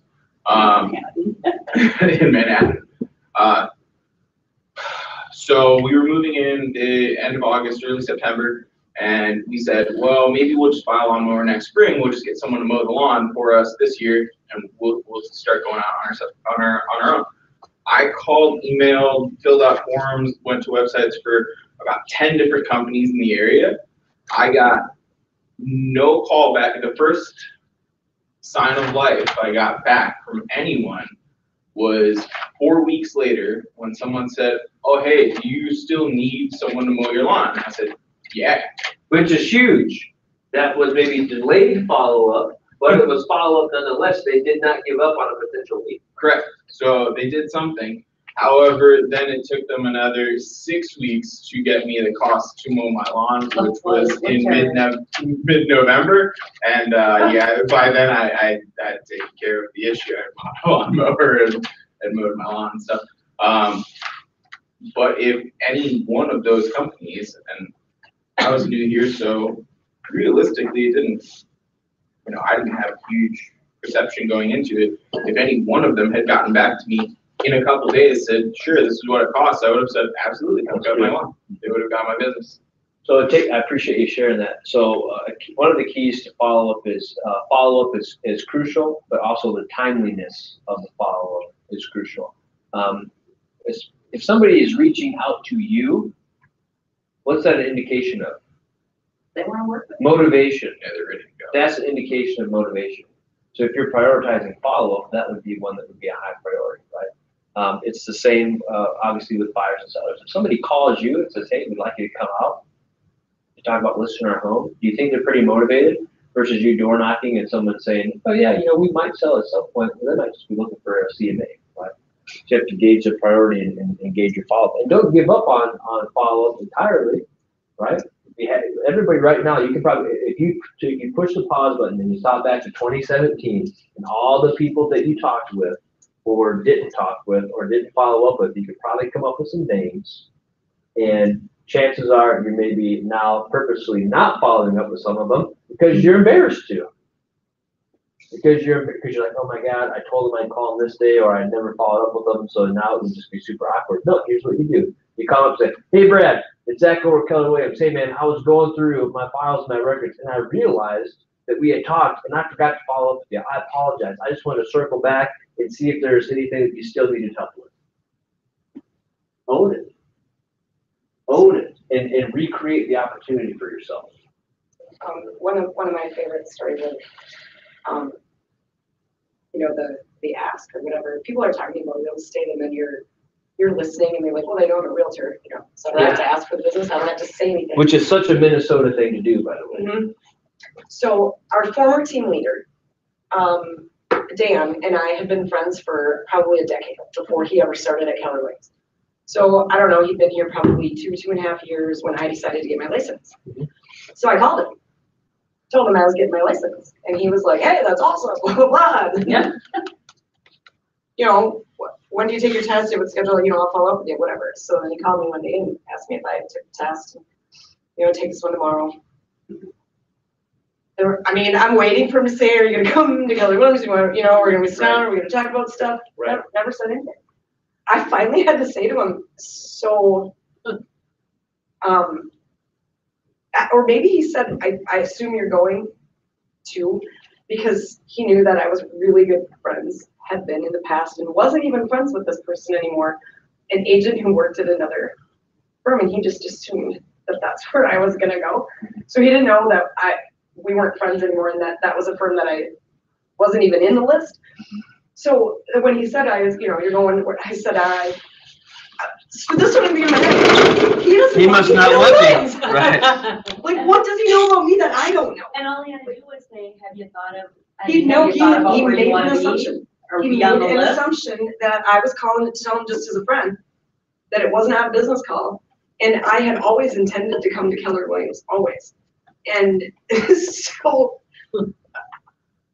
when he realized that, he just about died of embarrassment. He was like, Sure. But. Well, I can, here's what I'll say is I can sympathize him in the sense that in real estate transactions, at least in the very beginning, if I was chatting with a friend and they talked about how they were going to be looking to buy or sell, I would kind of be hesitant sometimes too, because I said, oh, well, it's my friend, so, And the minute we don't want to go, oh, yeah, are you I'll gonna play use that. me? Yeah. Or use your realtor? I Have you use chosen the a realtor? assumptive thing, or, so in that example, the assuming that you were gonna go somewhere else, and that was a limiting belief of sorts. Oftentimes, our assumptions are usually the foundation for our limiting belief.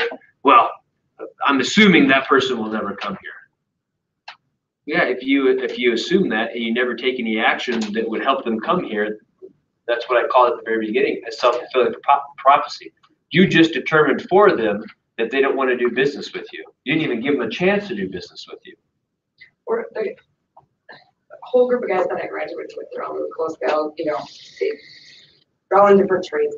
And listening to them talk sometimes, they're like, well, I told them 3 times I was going to redo my bathroom, and they never wanted to give us an Right. estimate or come over. Right. Because they worry about the friendship. Yeah. You're right. Right. And I'm wondering what your but then the follow-up, other person's that's a Minnesota feeling is, thing. People don't wanna they told me bother 3 people. times that they were going to do their bathroom and never once asked me. Don't. I Everyone assumed don't, that they don't be were- that person. If I'm reaching out to people to try to get business, Well, right, it's, I want that service. A couple of things hit me. I'm trying to remember exactly what they all were. So part of the phone calls, when we talk about lead generation and phone calls, it's to eliminate assumption. It's to eliminate that. It's to turn assumption into certainty. I'm not assuming that this person is going to remember I'm in real estate. I know they know I'm in real estate because I just called and talked to them last week. Right? It eliminates the assumption. I've come up with a very a script I'm comfortable with that I utilize to make it clear to people that I want to, that I would love to help them in their business. And then if I forget, remind me to come back to you because I said something to you. It was the last thing I said to you that I've made a habit of saying that relates to agents with our company too. And so, if Lori and I are having a conversation, she's a great friend of mine, or even if she's just a complete stranger, we talk about real estate, but we didn't necessarily set an appointment, or it would be kind of too early. It's just not an appropriate time to say, hey, work with me or hire me or whatever. Or even if it's a last ditch effort. She came to my open, we hit it off. It was a super busy open though, so I didn't really get a chance to engage you. And now you're literally walking out the door. I'll say, hey, Lori, thank you so much for coming through the open. Here's my card. If you ever get to the point in time in which you're interviewing agents to help you, let me know. I'd love to apply for the job. That's an easy one, right? Before, the last thing I said to Ethan that day was this: hey, Ethan, if I haven't made it clear yet, we would love to have you here with our office. We'd love to have you at Keller Williams. That's true. We did say that. The last thing I said to him, right? Versus leading it up to, because what I could do is I could assume that Lori knows that I would like to help her with her real estate transaction. I could assume that Ethan understands based on the hour we just spent together that I would like to have him at the company. But what I learned to make this point is you can't rely on those assumptions. You have to make it clear and say it specifically. Hey, here's the deal, Susan. I know we're friends. We talk about listing your home. I just want you to know that when the time comes, I'd love to be the agent to help get the job done for you, just so you understand and know that. Right? Eliminate the uncertainty, eliminate the assumption, and make it and communicate it very clearly to people. Brad, I'm sure you made it clear on the car lot. You were there to help people. What would that conversation sound like? After selling a vehicle or? Before, like, when you're trying to make sure that, when they find the car that they like, that they come to you to help them buy it. I'm gonna close them on the spot, but if they're gonna leave. Yeah. Right, well, for sure, yeah, if they're gonna leave. If they're leaving, I'm gonna tell them, boy, I really like doing your business. If there's anything we didn't cover today, please call me. If there's any questions, I'm gonna call you tomorrow just to check and make sure, you learned a lot today, just to make sure that you don't have any other questions. And I'd love to earn your business. Right. If I do earn your business, I'm gonna take good care of you. Right. Yeah. There's no assumption there. It's not, hey, I met with these people, we did, 3 test drives of 3 different cars. Obviously, they're gonna come back and use me, because in that business, that they're just gonna. They're going down to the next car dealership. Right. Or they might show up the next day when you're not working, and they're just gonna work with whoever, right? If you don't present it properly, yes. Absolutely. Absolutely, you have a day off, but. Yeah, right. Yeah, or so a lot of it too is setting the appropriate expectations, right? So keep that in mind. I feel like there's one other thing that hopefully will come to me. But eliminating that assumption That by. article that you put on Facebook, bother your realtor. Say it again? Wasn't that you who put that up there, bother your realtor? Bother your realtor. Or Remind people me. are like, I don't wanna bother my friend, I don't wanna bother my family, I didn't wanna bother you, so then they end up, so I just made an appointment with a listing agent, and then, oh, we bought, and then, oh, we never, Yeah, I was just figuring I'd bother somebody else, right? but that, I thought it was you. That that doesn't ring a article bell out, But with it me, was a good one, and then after I read the article, like, for a whole month, I was like, there are so many things, it's like, why didn't you just call me? Right, right. Why didn't you just ask for some advice? Right. Well, this is what I remind myself. It all comes back to if I don't make it clear that I'm willing to work with you, Brad, and I'm willing to help you, and you go work with somebody else, then I failed you. So I didn't make it clear that I was willing to help you, that I desired to help you in that transaction, right? Because that might have made all the difference. It's the same way with agents that are special agents that are getting into the business. I fail you if I don't let you know that we will gladly welcome you with open arms into our company and help you. Right? If I don't make that known clearly, if I just assume that you're picking up on that vibe, but somehow you don't, then I have failed you, right? So you have to make it clear to people that that's what you'd like to do. And my dad actually, because my mom, she's like, hey, this is, your dad is really good at simply just asking for the business sometimes. If it's the last thing you do, if it's the quickest conversation, the quickest opportunity to say, hey, here's the deal, here's my card, I'm an agent, would love to apply for the job, take great care of it. Right? If you, at a bare minimum, you do that, you're increasing the chances that you potentially get to pick up that client and help them, right? Versus just saying, oh, hey, it was nice to meet you, here's my card. You want to file this away, frame it, look at it every day? What do you give me your card for? Well, because I would like to do business with you. I'd like to help you. That's why I'm giving my card. Call me if you need help when it comes to real estate. Right? Good stuff. I appreciate the interaction. So let's look at the third personal perspective, which is at the top of page 11. It's moving from E to P. Moving from simply being entrepreneurial or doing what comes naturally to us to actually moving to being extremely purposeful, strategic, and focused on the things that we're doing. High achievers are always looking for the purposeful way. By doing this, they break through the ceiling of their natural behavior. Naturally, operating in E mode, I could do 20-some deals annually. That's what I could do entrepreneurially. Just by getting out, talking, and doing the right activities, that's what I could do. When I shifted from P, that's what got us into the 40s. That's what doubled our business. Was moving from entrepreneurial and just shooting from the hip and being purposeful. And then, oh, by the way, I stepped out of the business in all of 2017, and under Carly and Kelly's leadership, we had the best year from a real estate standpoint we've ever had. They did 49 units in 2017. So close. Yeah. So close. we were projected at one point to end the year at 51, then we had 2 fall apart due to home inspection. Like, no.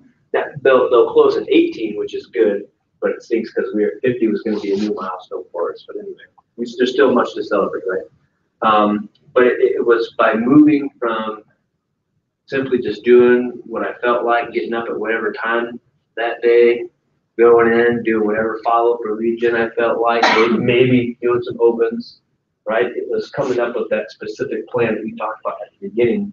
You know, what's the plan for the year? And then how am I being extremely purposeful in my lead generation? How am I being extremely purposeful in laying the foundation for referrals? How am I being purposeful in converting clients? How am I being purposeful in utilizing the buyer consultation at a high level? How am I being purposeful when I go on listing appointments? It's not just to show up and see how long this takes us and maybe I'll get a listing. It's to show up and say, nope, this is how we operate. This is what we're doing. And you're either going to sign right now while I'm here, or I'm leaving it with you. And when I come back tomorrow, it's going to be to collect the signed contract, or we're not doing business. Right? It's getting the answers right. You can still be the nice guy. You can still be the nice gal, but be very focused and tenacious about getting an answer and converting, right? Here's what my script for converting folks to, or getting folks to agree to consultation sounds like. Let's say that Megan completely randomly, just randomly, does a sign call on one of my listings or looks at a property on my website, happens to register and get her phone. I'm gonna call her. Ring, ring. Hello. Hey, is this Megan? Yes. Hey, Megan, this is Zach. I'm a real estate agent over at Keller Williams. Just wanted to call you and thank you for registering on our website and taking a peek at homes. Is there any property in particular that you're looking for or at? I'm not sure. Okay. I think I registered on a couple. Sure. Okay, cool. Well, thank you again for registering on ours. Could you tell me while I have you on the phone, what is it that you're looking for on the property? We're looking for a 4-bedroom, 2-bathroom. We don't want anything that's really old, and I don't want anything that's going to be a lot of work. Okay. Awesome. And do you guys know, in a perfect world, when you'd like to be in your next place? The sooner the better. Okay, awesome. Well, Megan, here's what I'd love to do. I'd love to offer you a no obligation, no hassle consultation at the office. I can help you learn about the market, answer all your questions, and help you formulate a game plan that will allow you to be successful. Would that be helpful for you? Yeah, sounds like it would be. Awesome. And now I'll go into scheduling the appointment. And thank you for playing along with that one. So 9 times out of 10, that's how the conversation goes. Because if you notice, how did I structure or how did I frame asking that question that led up to getting her to agree to come in for a consultation? Often something first. I made an offer of value, of useful value, right? And this is somebody who, she just told me she wants to be in a place ASAP. Awesome. You probably need help coming up with a plan. So let's focus on coming up with that plan, and I'll help you do that. But what did I ask her? What was the specific question that I asked her? Because I asked it in a way that you really can't say no to. Do you recall how I said that?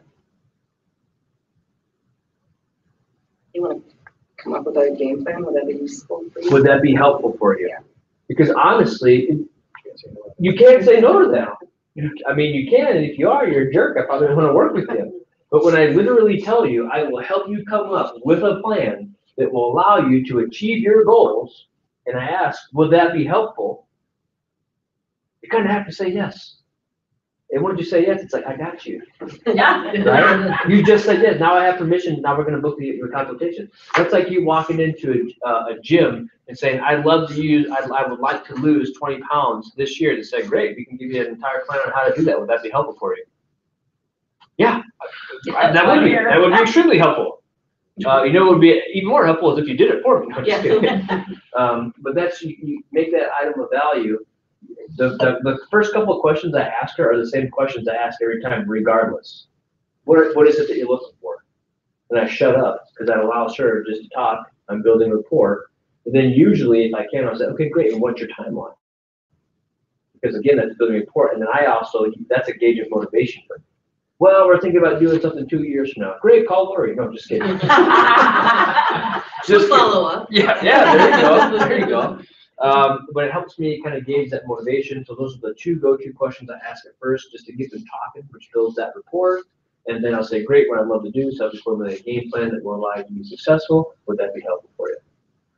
Yes, it actually would. Great. Boom, we set the consultation in the office, and we go from there. And at the consultation, by the way, we sign agency and we sign buyer rep.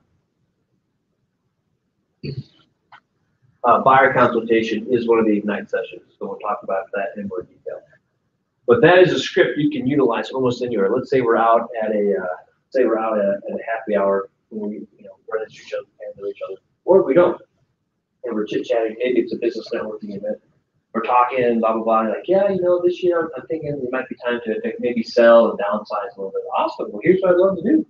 At some point, when it makes sense for you, I'd love to offer you, no hassle, no obligation consultation. Help you come up with a game plan that will allow you to be successful at doing just that. Would that be helpful for you? Yeah. Did you use this script at an open house? Brad, thanks for coming in, checking out the house. What did you think? Cool. Is this the house for you? No, probably not. Okay. So what is it that you are looking for? I'm looking for 4 bedrooms. This one only has 3. Okay, gotcha. In a perfect world, if everything worked out magically, where would you like to be in that next property? A couple months. Okay, cool. Well, here's what I'd love to do, and you go right into the script. Right? It works anywhere and everywhere. And I use the same thing with my referral script, by the way. That can be used anywhere and everywhere. On the phone, calling people, out of the happy hour, networking, running into somebody I haven't seen in years, just throwing it out there. And oh, by the way, if you're having trouble working up to that script, a conversation with somebody, what question can you ask them that will almost always inevitably lead back to you having the opportunity to plant the seed for a referral? Cindy, we're chit-chatting, and at some point say, so Cindy, how's work? Oh, it's okay. Yeah. Awesome. What are you usually actually going to ask me in return? How are you doing? Oh, thank you so much for asking. Hey, work's going great. I appreciate it. The market is hot. It's unbelievable right now. People are selling homes for top dollar. So if you know of anybody that's looking to sell, please feel free to put me in touch. I'd love to help get as much of the property as possible. Oh, by the way, if you come across anybody else that can use my help, I promise to take care of it. Right? If you're struggling with, we're talking, I'd like to slip in the referral script, or how do I ask them about work? Because in return, unless they're, what's the term for somebody that only ever cares about themselves? Narcissist. Unless they're a narcissist, they'll probably ask you how it works going for you too, right? And then boom. And I always say, oh, hey, great, since you brought it up. Thanks for asking, since you brought it up, then you go into the referral script. Okay. Sorry, we're talking about E2P, and I got too excited. You can attain a certain level of success utilizing your natural abilities, but expect to hit a ceiling at some point. Wouldn't you like to achieve even greater success and break through that ceiling, live a larger life, attaining higher goals, etc.? Ignite is designed to help you do that. All these daily activities, the lead generation, the lead tracking, the lead follow-up, it's all designed to help you not be limited to just operating an entrepreneurial mode. I want you to be operating in a mode that is extremely purposeful and focused. But if you do all these things that we're asking you to do on a daily basis throughout Ignite, you will begin to make that move from E to P. You'll see more results in your business and build that momentum. Step 4. This is usually an easy one to do at our company because we tend to attract people that are learning-based, and we offer so much training that it's easy to be learning-based with our company. Make being learning-based the foundation of your action plan. A learning-based individual is, or are, the people in this room, for example. An individual who has made the decision to use effective learning as the foundation piece for their action plan to develop their life with their business. Training and education are a big part of moving forward to attain your goals and succeed at a high level. Learning-based individuals commit to the process of acquiring skill-based habits. Skill-based. So I haven't always been at Keller Williams. I started at Edina Realty. Great company, great people. Not saying anything bad about the company, but we operate very differently. I spent the better part of 2 years there, and never once did I hear anybody ever talk about scripts. Never once. And if I had to attribute, if I had any one go-to thing that I think has had a huge impact on my business, it's the mastering of scripts.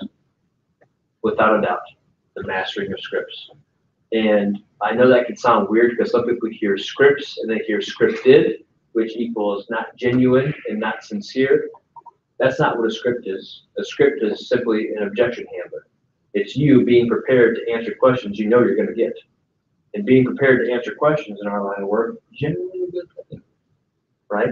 But have your scripts down, or more in another way of saying is, know the answers to the questions people are going to ask you, or know how to handle the objections that you're going to get, right?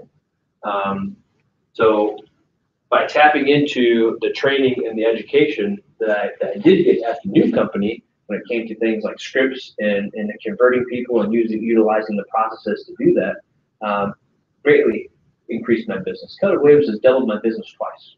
I doubled it when I came initially, when I took hold, then doubled it again when we hired a coach and she taught us how to track everything. And so the training and education, if I had not tapped into that, I would still be, I'd still be capped at a lower level in terms of production versus tapping into training education, truly being learning based. And being learning based also, it goes hand in hand with admitting that you have more to learn, right? And being open to that, being open to the fact that, hey, yeah, I know I'm doing some things good and I'm doing okay, but I know I can do better. And the only way to find out and learn the things that will help me do better and grow my business is by attending training and education. I won't beat that one to death anymore. It's pretty self-explanatory. Page 12, remove your limiting beliefs. Remove your limiting beliefs. It has a lot to do with mindset and attitude. And here's what I'll tell you about limiting beliefs. Sometimes you don't even know you have them. Or sometimes you don't even know that you just set a limiting belief for yourself. And I'll tell you a real life example of that. When I was at Edina Realty, a place where we didn't talk about your big why and goals, we didn't talk about units and volume and production. Just didn't have those companies. That company did not think that way. It didn't think that way. And what Gary Keller would tell you, and I was just at a training last week, and it was a lady who was in the Team Leader Hall of Fame. She said, here's our job, folks. Your job is to help teach your agents how to think bigger, how to remove limiting beliefs. That's your job. Your job is to help them think. I know that sounds weird to say sometimes. Believe me, we know you're very, very smart people. You don't need trouble thinking. Really what you're saying is our job is to help you think bigger. It's to push you. It's to stretch you. It's to help remove those limiting beliefs, which can be an obstacle to what you can truly achieve, right? At my old company, nobody ever talked to me about that. Nobody ever talked to me about how I was thinking or setting goals or doing things at a higher level. Nobody said, hey man, what's your goal for this year? How many units do you want to do? What's your volume? What's your GCI goal? Oh, by the way, when you hit your goals, what are you going to do with that money or that capital? What are you doing to generate wealth? What are your long-term goals? Just wasn't happening. And it's the same with the 80-20 principle. If you spend 20% of your time thinking about those things, thinking about your goals, working towards your goals, then you're going to start achieving them and making progress toward them, right? So high achievers remove beliefs from their thinking that hold them back. And just like I said before, sometimes you don't even realize you're doing it. When I was at that company, I remember one day I sat down at my kitchen table and I did some calculations and I said, okay, to keep paying my bills, how many deals do I have to do? Did the math, it was like, I don't know, 15, 16 deals. When I did that calculation, just to cover my bills, you maybe have a little extra. And what that meant in terms of how many deals I had to do. What did I subconsciously just do to myself? Okay. I just subconsciously put a cap or came up with my goal, or I just limited my belief to thinking, hey, all I need to do is 15 deals a year. That's all I need to do, and I'm good. Because nobody was pushing me or stretching me to think bigger. Until I came to Bold, before I was even with Keller Williams, and John Prescott said, hey, everybody in this room, I want you to write down what you want to make this year. And before you write it down, keep this in mind. The number that you write down, how much you want to make this year, should be a number that scares you. It should cause a funny feeling in your stomach. When you write that number down, it should be a number that really will stretch you in your abilities. So take a minute and write down how much you want to make this year. I was like, oh my God, this guy's a little crazy. No, I'm just kidding. It's like, okay, well, wrote down a number. John's like, all right, everybody have the number? Awesome. now double it. That was my reaction too. I was like, hey, this guy's nuts. This is impossible, but I'll do what he tells me to do. I doubled, wrote down, double it. In that moment, what did John do for me? Stretched. He made me think bigger. He opened up my mind. He caused me to stretch. He stretched my thinking. I was thinking about abundance rather than scarcity. When I came up with a calculation just to cover my bills, that was a scarcity mindset. When he said, come up with a crazy number and then double it, that was causing me to think abundant, right? I think for the last 4 years, maybe 5, that number that I ended up doubling to, we have surpassed.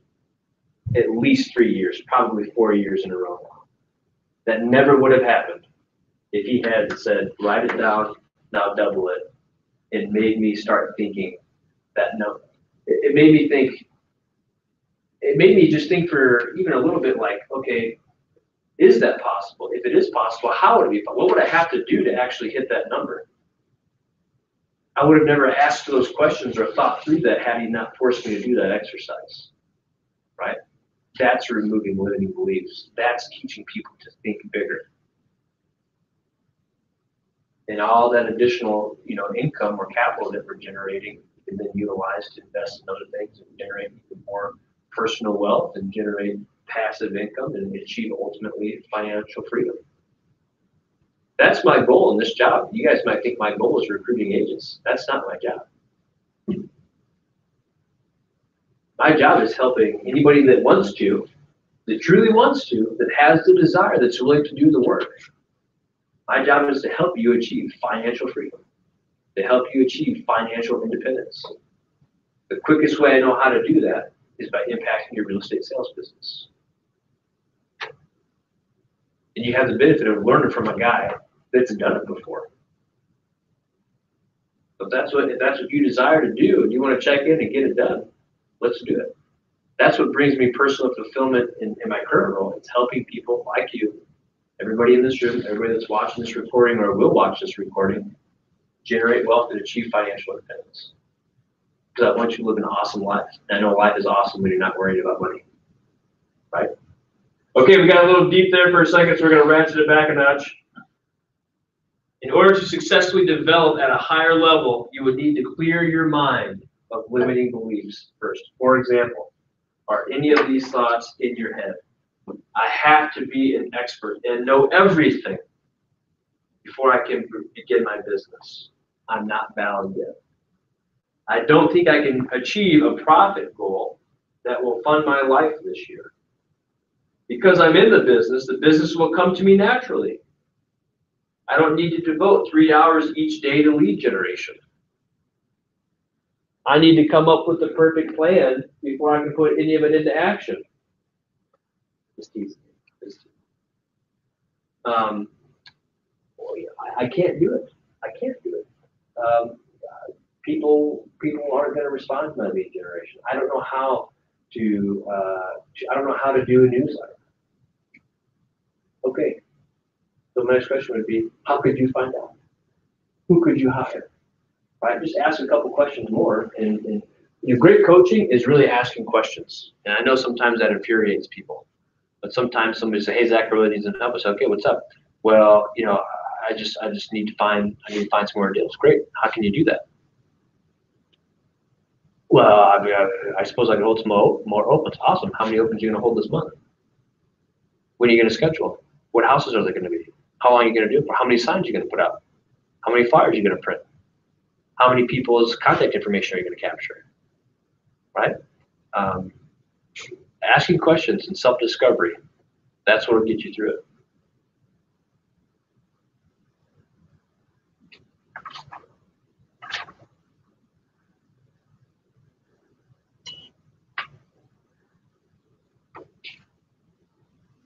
Page 13.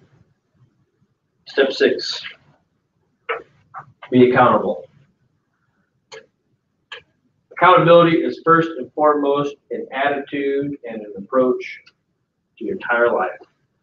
So when we look up here and we see self-mastery, we see 80-20, we see E to P, we see learning-based, we see no limiting beliefs, and we see accountable. If I'm looking at these 6, the one that's probably least exciting to me when I'm looking at it is probably number 6, accountable. Right? It's just not exciting to me. Accountable. When no, thank you. I don't want to be accountable. I'm accountable to myself. This right here impacts every single one of these other 6 personal perspectives, because unless you hold yourself accountable to living these things, then it's a waste of time to even have the discussion. This is the most crucial aspect of the 6 personal perspectives, because unless you're going to hold yourself accountable to self-mastery and the 80-20, and hold yourself accountable to moving from E to P, or doing the activities that will move you from E to P, unless you're willing to be accountable to being learning-based, and hold yourself accountable to making sure that you're eliminating or combating limiting beliefs, then you're not going to see the results that you would see if you embraced all these and held yourself accountable to them at a high level. So accountability is that word that we oftentimes don't like, but I'm telling you right now, the quickest path to impacting your business and seeing success is embracing accountability at a high level. It's saying, Zach, I'm gonna do 24 deals this year, which is 2 a month, and I want you to hold me accountable to that. Anytime you see me, I want you to ask me how many contacts I've made today, how many pending deals I've had. I want you to hold me accountable. Have you ever heard about accountability partners? It doesn't have to be me. You don't have to hold yourself accountable. You could have a partner in the office, or your spouse, or anybody. They could be your accountability partner. And your understanding with each other is daily, weekly, monthly, whatever. You guys meet and you hold each other accountable.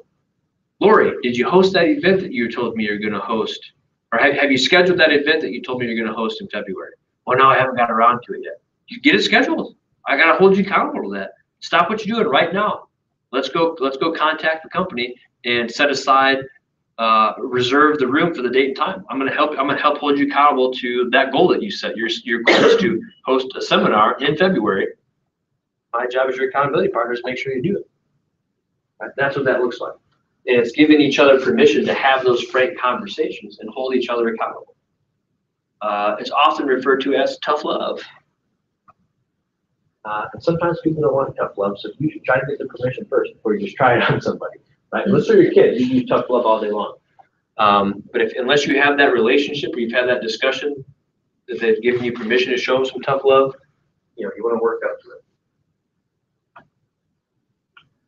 An accountable person says, everything in my life is a result of my choices and actions. I own my life. This goes hand in hand with what I call often victim mentality. We see it everywhere, right? Some people have victim mentality in every aspect of their life, right? Oftentimes in our industry, in our line of work, we come across agents that have victim mentality. They're not seeing the results that they want in their business, or having struggles. And all of a sudden, and it's kind of human nature, you don't fault anybody for it, they take on victim mentality. And instead of pointing the finger at themselves and asking questions like, when's the last time I did some lead gen? What does my calendar look like? Am I holding opens? Am I doing the follow-up that I should? They point the finger in any other direction they can, and they find other people and other things to blame for it. Well, if only I didn't have to take my kids and drop them off at school every morning, I could do my lead gen. Well, if only I did an office from home and had an actual office space in the office, I wouldn't get distracted.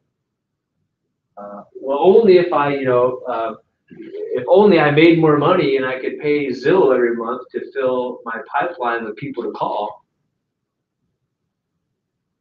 If only my company gave me leads. Doesn't work that way. Question should be, what can I do differently, or what have I done that's caused me to get the results that I'm getting? And how do I fix it? That's being solutions based, right? Okay, hey, here's the deal. Objectively, I'm looking at my results for this. I'm not getting what I want to get out of it. What actions do I need to take to get the actions that I need, or to get the results I need? Who do I need to talk to?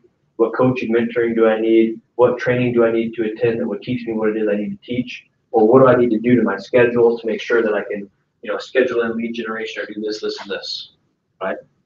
Or if I can't lead gen from 9 to 11 because I've got the little ones, that's okay. That means at what hour in the afternoon am I doing my lead gen instead? Or how am I supplementing that or offsetting, right? Accountability is also a tool for continually changing the results in your life in those areas that matter most, 20%. So let's shift gears from real estate for a second and talk about something that's popular this time of year, which is, hey, it's the new year. My New Year's resolution is to what? Exercise. My New Year's resolution is to exercise, to be at the gym more, working it, hitting the treadmill, lifting weights, getting that six-pack, whatever. And then February, we're like, I don't know what happened to that resolution, right? Well, that's the best example I can think of that really hammers home that it's you. You are responsible for hitting the goal that you want. Did you go home and have a chicken salad for dinner, or did you hit up McDonald's drive-thru on the way home? There's no one to blame but yourself. The same with real estate. This weekend, did you just hang out at home and chill, or did you at least squeeze in 1 or 2 open houses? This morning, did you roll out of bed at 10:30 because it was Martin Luther King Day and it was snowy and crappy? And then you, at some point, decided to take a shower, and who knows what you did all day? Or did you get up at 8, risk your life, and get to Ignite this morning and spend some time in self-mastery and being learning-based? And then did you make the calls after Ignite today to some people that you realized, holy crap, Zach talked about follow-up today, and I can think of 2 or 3 people I should probably follow up with this afternoon. Anybody think of some people that you should probably follow up with after this morning? Yeah. So do yourself a favor when we're done today, make those your first phone calls. A person who is accountable to 20% says, I own my life, and in certain areas I want to continually improve my results. I will be purposeful, aka focused, and I will be learning-based to continue improving.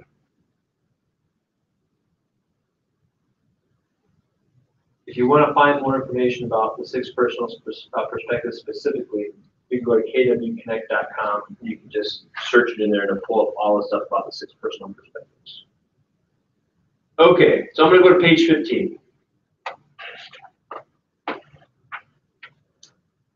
As part of Ignite, one of the things that we're asking you to do, or that we'll have you do, and it's kind of an assumption, or not an assumption, an assignment. It's part of that single page handout I gave you. Ignite used to be like 4 weeks, Monday, Tuesday, Wednesday, Thursday, and Friday, every single day. But what we realized is we're preaching to you guys once you've done into lead generation, but we're really making it difficult for you to find time to do it in addition to attending Ignite, right? So now it has switched to a Monday, Wednesday, Friday class, and then Tuesdays and Thursdays are known as mission days. That's your day to go out and get it done. So if you look at this form here, it says mission 1. It has a checklist of all the things you need to do. Gather your supplies. Check out Ignite online. Watch and read. Get to know the market center, et cetera, et cetera. If you've already done some of the things, that's fine. And on the back of that handout, it has your Ignite calendar. The topics on the days for Monday, Wednesday, and Friday, and then it also outlines your mission days, okay? When you see on there your daily 10-4, I'll talk about that in just a minute. That's the activities we want you to be doing every single day. But make it a point to commit to yourself and commit to, if you just go through Ignite just to kind of go through the motions and just pick up a couple of nuggets of knowledge, that's cool, that's okay. But if you really truly want to see some crazy results, make the decision today on day 1 to commit to doing every single activity we ask you to do, when we ask you to do it. That's when you'll truly see the impact on your business.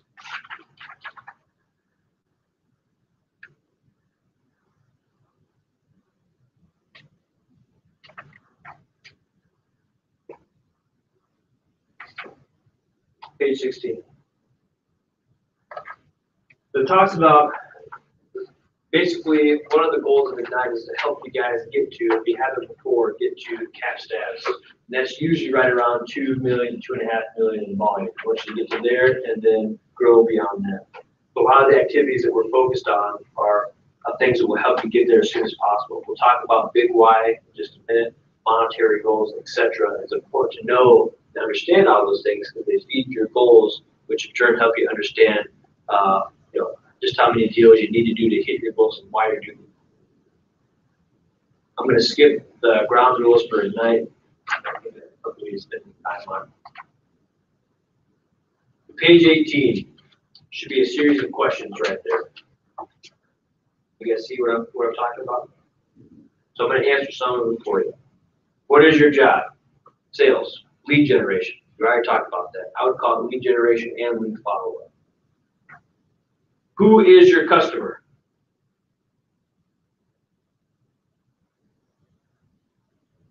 Who is your customer? Everyone. Everyone. That's the right answer. Good job.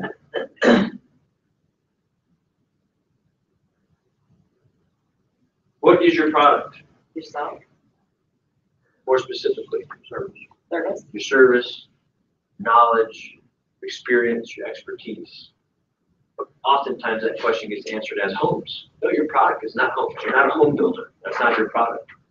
Your product is the service that you provide in helping people buy and sell homes. Page 19. Know your big why and monetary goals. What drives you is not only your mindset and attitude, but it's what you're truly passionate about. I'm going to ask you a series of questions. These are rhetorical. Embrace the fact that it seems somewhat cheesy a little bit.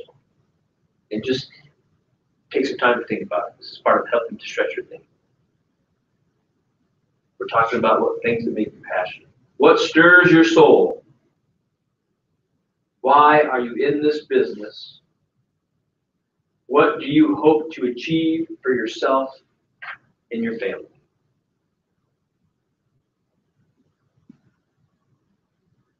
Think about some times in your life when you truly felt the most fulfilled, that you felt passionate, and you were just jazzed, jived up, energetic, and excited about what you were doing. What was it about that experience or that activity that was giving you that feeling?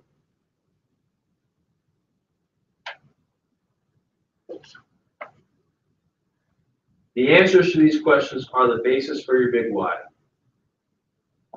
And to fuel that big why will take money. It will take an income, which is why we'll spend time talking about your income goal. And I always preface this by saying money is good for the good that it can do. When I'm up here talking about income and income goals and making money in real estate, it's not because I'm Glenn Gary, Glenn Ross, Alec Baldwin up here telling you the coffee's for closers. You guys know me, and that's not how I operate. It's not how this company operates. What we're more interested in is, what is it that you are so passionate about in life that just brings you so much fulfillment? And what kind of capital or what kind of income is it going to take to help you do that and achieve that? Because that's our ultimate goal. Part of our mission is lives worth living. We want you to live a phenomenal life. So what kind of monetary goals do we need to help you achieve to support you living the life that you want to live? That's our job. To achieve success, you need motivation and inspiration for what you're doing, your big why. How many of you can raise your hand, you don't have to say what it is. How many of you already know what your big why is? Awesome. Cindy, did you go through some sort of exercise that helped you determine that, or did you already know that, hey, this is kind of my big why? I feel more or less an exercise and just reading one thing, which is this class. Mm-hmm. It's always kind of on your mind and talked about and subconsciously. Right. There too. Absolutely. I struggled a lot with finding that big why. A lot. I mean, it sounds kind of. I'll use a word that I would. It sounded kind of stupid for me. It's like, what is my struggle? Why can't I come up with my big why is helping people? But no, what is it really? It wasn't until I had a kid until I really realized what my what big why is. Like, why is it that you are out there trying to make money? Why are you doing this? What is the purpose? And after I thought about it, I was like, okay, it finally hit me. I have a kid. My big why is the reason why I have a real estate business and the goals that I do and the income that I desire to achieve is so that any of my children will always be able to take advantage of any opportunity they are presented with. Money will never be a problem. It will never be an obstacle. That's my big why. It's to do so well to achieve financial independence, to generate enough wealth that if my kids have opportunities, money won't stand in their way. That's mine. And then I had to come up with a big why for this role. And it's what I shared with you earlier. The reason the reason I'm teaching here today, right now, is to help you guys build successful real estate businesses that will generate you the wealth that you desire, that will allow you to achieve financial independence so you can live the life that you want to live and be fulfilled. So that's what I want you to think about when it comes to the big why. It's not, well, I know why. I'm in this business to make money. Yeah, but why? What does that money allow you to do? Why is that important? I won't keep belaboring that. I know we're getting pretty close to doing that already. So an assignment for you would be on page 21. Go through those questions. Really think about them. Answer them. Spend some time thinking about what your big why is and come up with it. Because I'll probably ask you on Friday if we're going to be able to kind of really pin down your big why and do you mind sharing it. You don't have to, but it's something to think about. Page 23, your monetary goal. Now, I could just ask you right now, hey, how much do you want to make? But I want you to spend more time thinking about it than just coming up with an arbitrary number right now. I want you to spend time thinking about your big why, what it'll allow you to do. And then on page 23, I want you to come up with what your monetary goal is for the year.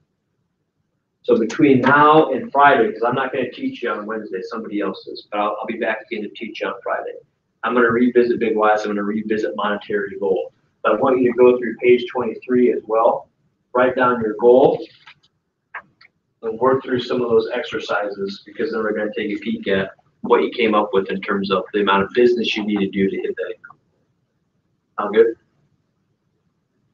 Page 25 gives you an example of what that looks like. Net GCI, factoring in cost of goods sold, cost of average commissions, etc. And if you want to get dangerous, if you've been in the business, for a little while already, like really specifically look at your numbers and see what your average commission is. Don't just pick an arbitrary number or just use 6,000 and see the example in there.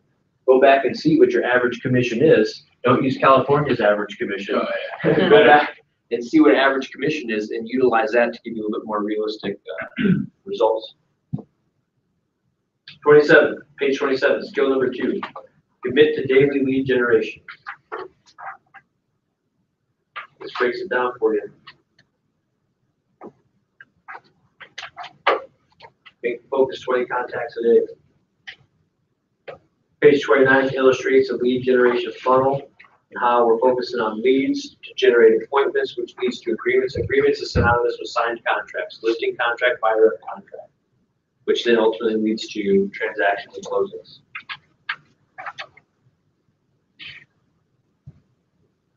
When you look at page 31, these are all things that we've talked about. Number 2 is prospecting or lead generation, which is compounded by follow-up.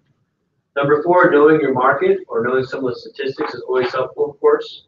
And then a Wednesday session is a lot about talking about your database, how to grow it, how to manage it, etc. And speaking of the database and growing it, from the bottom of page 31, it talks about the daily 10-4. This is the one thing of anything I want you to commit to during Ignite. The daily 10-4 is the Ignite model. It's a model, it's a system. It reinforces the 4 powerful habits listed just above that portion of the page. It's a simple tracking method for you to follow. It's easy to remember. Daily 10-4, every day. 10 of each, it's a combination of 10 contacts per day, 10 thank you notes per day.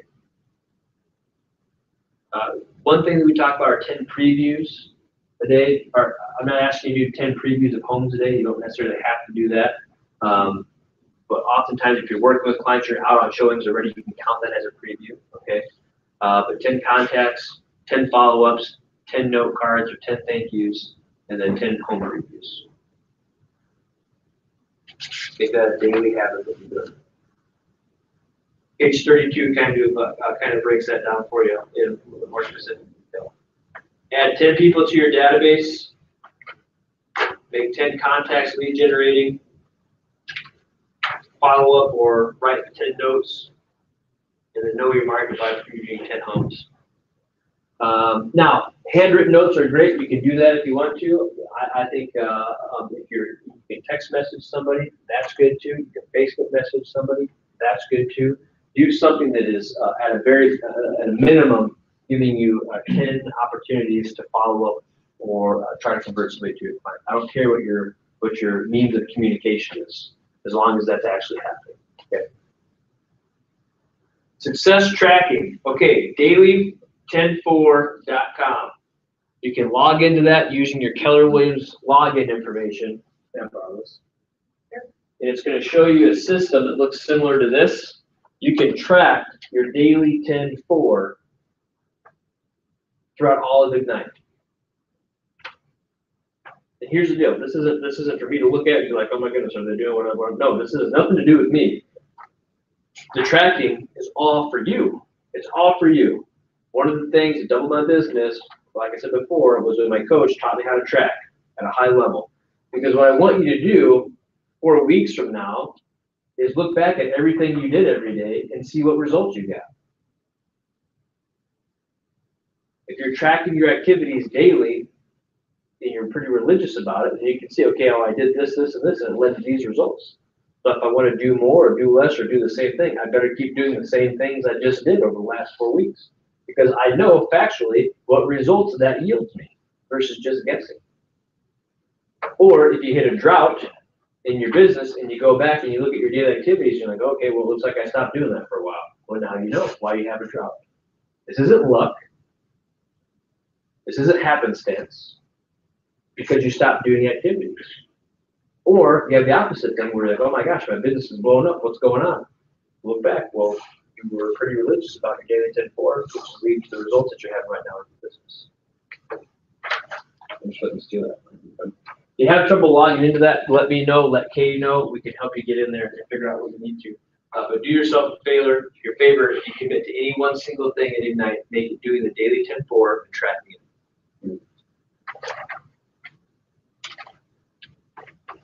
If you look at page 35, it's got some great scripts you guys can go and work through.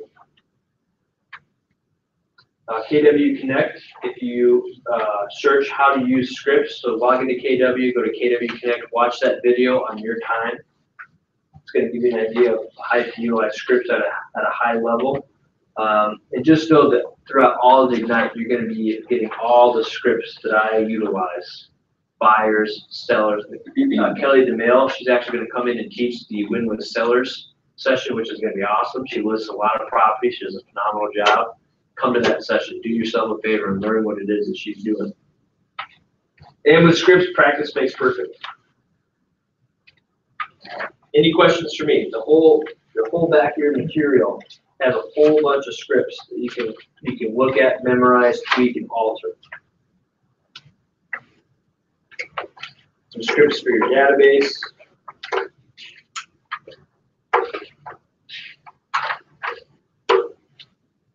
What questions do you have for me? What is Kelly? She's teaching the Win with Sellers session, which is on Thursday. Say again? It's Thursday the 18th. Correct. That's a different one. Well, that's, Oh. yeah, that's Yep, paperwork. so great catch. She's teaching a class this Thursday, which is on contracts, right? But she's also teaching, I think it's Win the Seller, which is your 4th session, which would be next Monday. But I'll confirm that, because she and I have to email back And and who's forth. doing this Wednesday? This Wednesday, I believe, is Nellie. She's going to come in and teach about database. Here's what I'll tell you about Nellie. She has like 30 kids. She's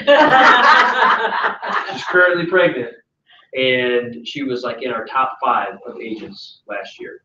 I don't know how she does it. Pregnant again. Yeah. Hopefully I can say that, I don't know. Yeah, Well, I thought Okay. you put it out. Thank you. Yeah. Okay, Wow. she told us that's an ALC retreat, but it was still That's kind of. number 31. Yeah, there you go. And she had, she saw a significant increase in her business, and she's a networker. So when you want somebody teaching and talking database, that's your networker, and how you build that sucker, how you build your network, and how you're converting it. I couldn't think of a better person to come in besides myself. No, just kidding. To come in and talk and teach the database. And you guys would get tired of me if I teach every single day, so we're trying to mix it up and bring in some good instructors for you as well. So highly encourage you to be at that one. And if there are no other questions for me, what's your feedback? Are we off to a good start in Ignite? Is this going to be useful and fruitful for you? I think so. You've got 4 weeks of this coming your way. If you come in, you tap into it, you embrace it, and you do it, it's going to be huge for you. It's never too late to join. If you've got other agents that you know that you think you should drag them and bring them into Ignite, do so. You don't have to hit every session. They can just come here or there, and that's fine. If you've got agents that you're friends with that you know outside the company, they're maybe struggling, and you think they could invite them, bring them. I don't care. You don't have to be with our company. We'll give you the material. Come learn, right? So with that, that's all I'll say. Thanks, guys, very much. I appreciate you for being here, especially given how treacherous the drive-in was this morning. So thank you very much.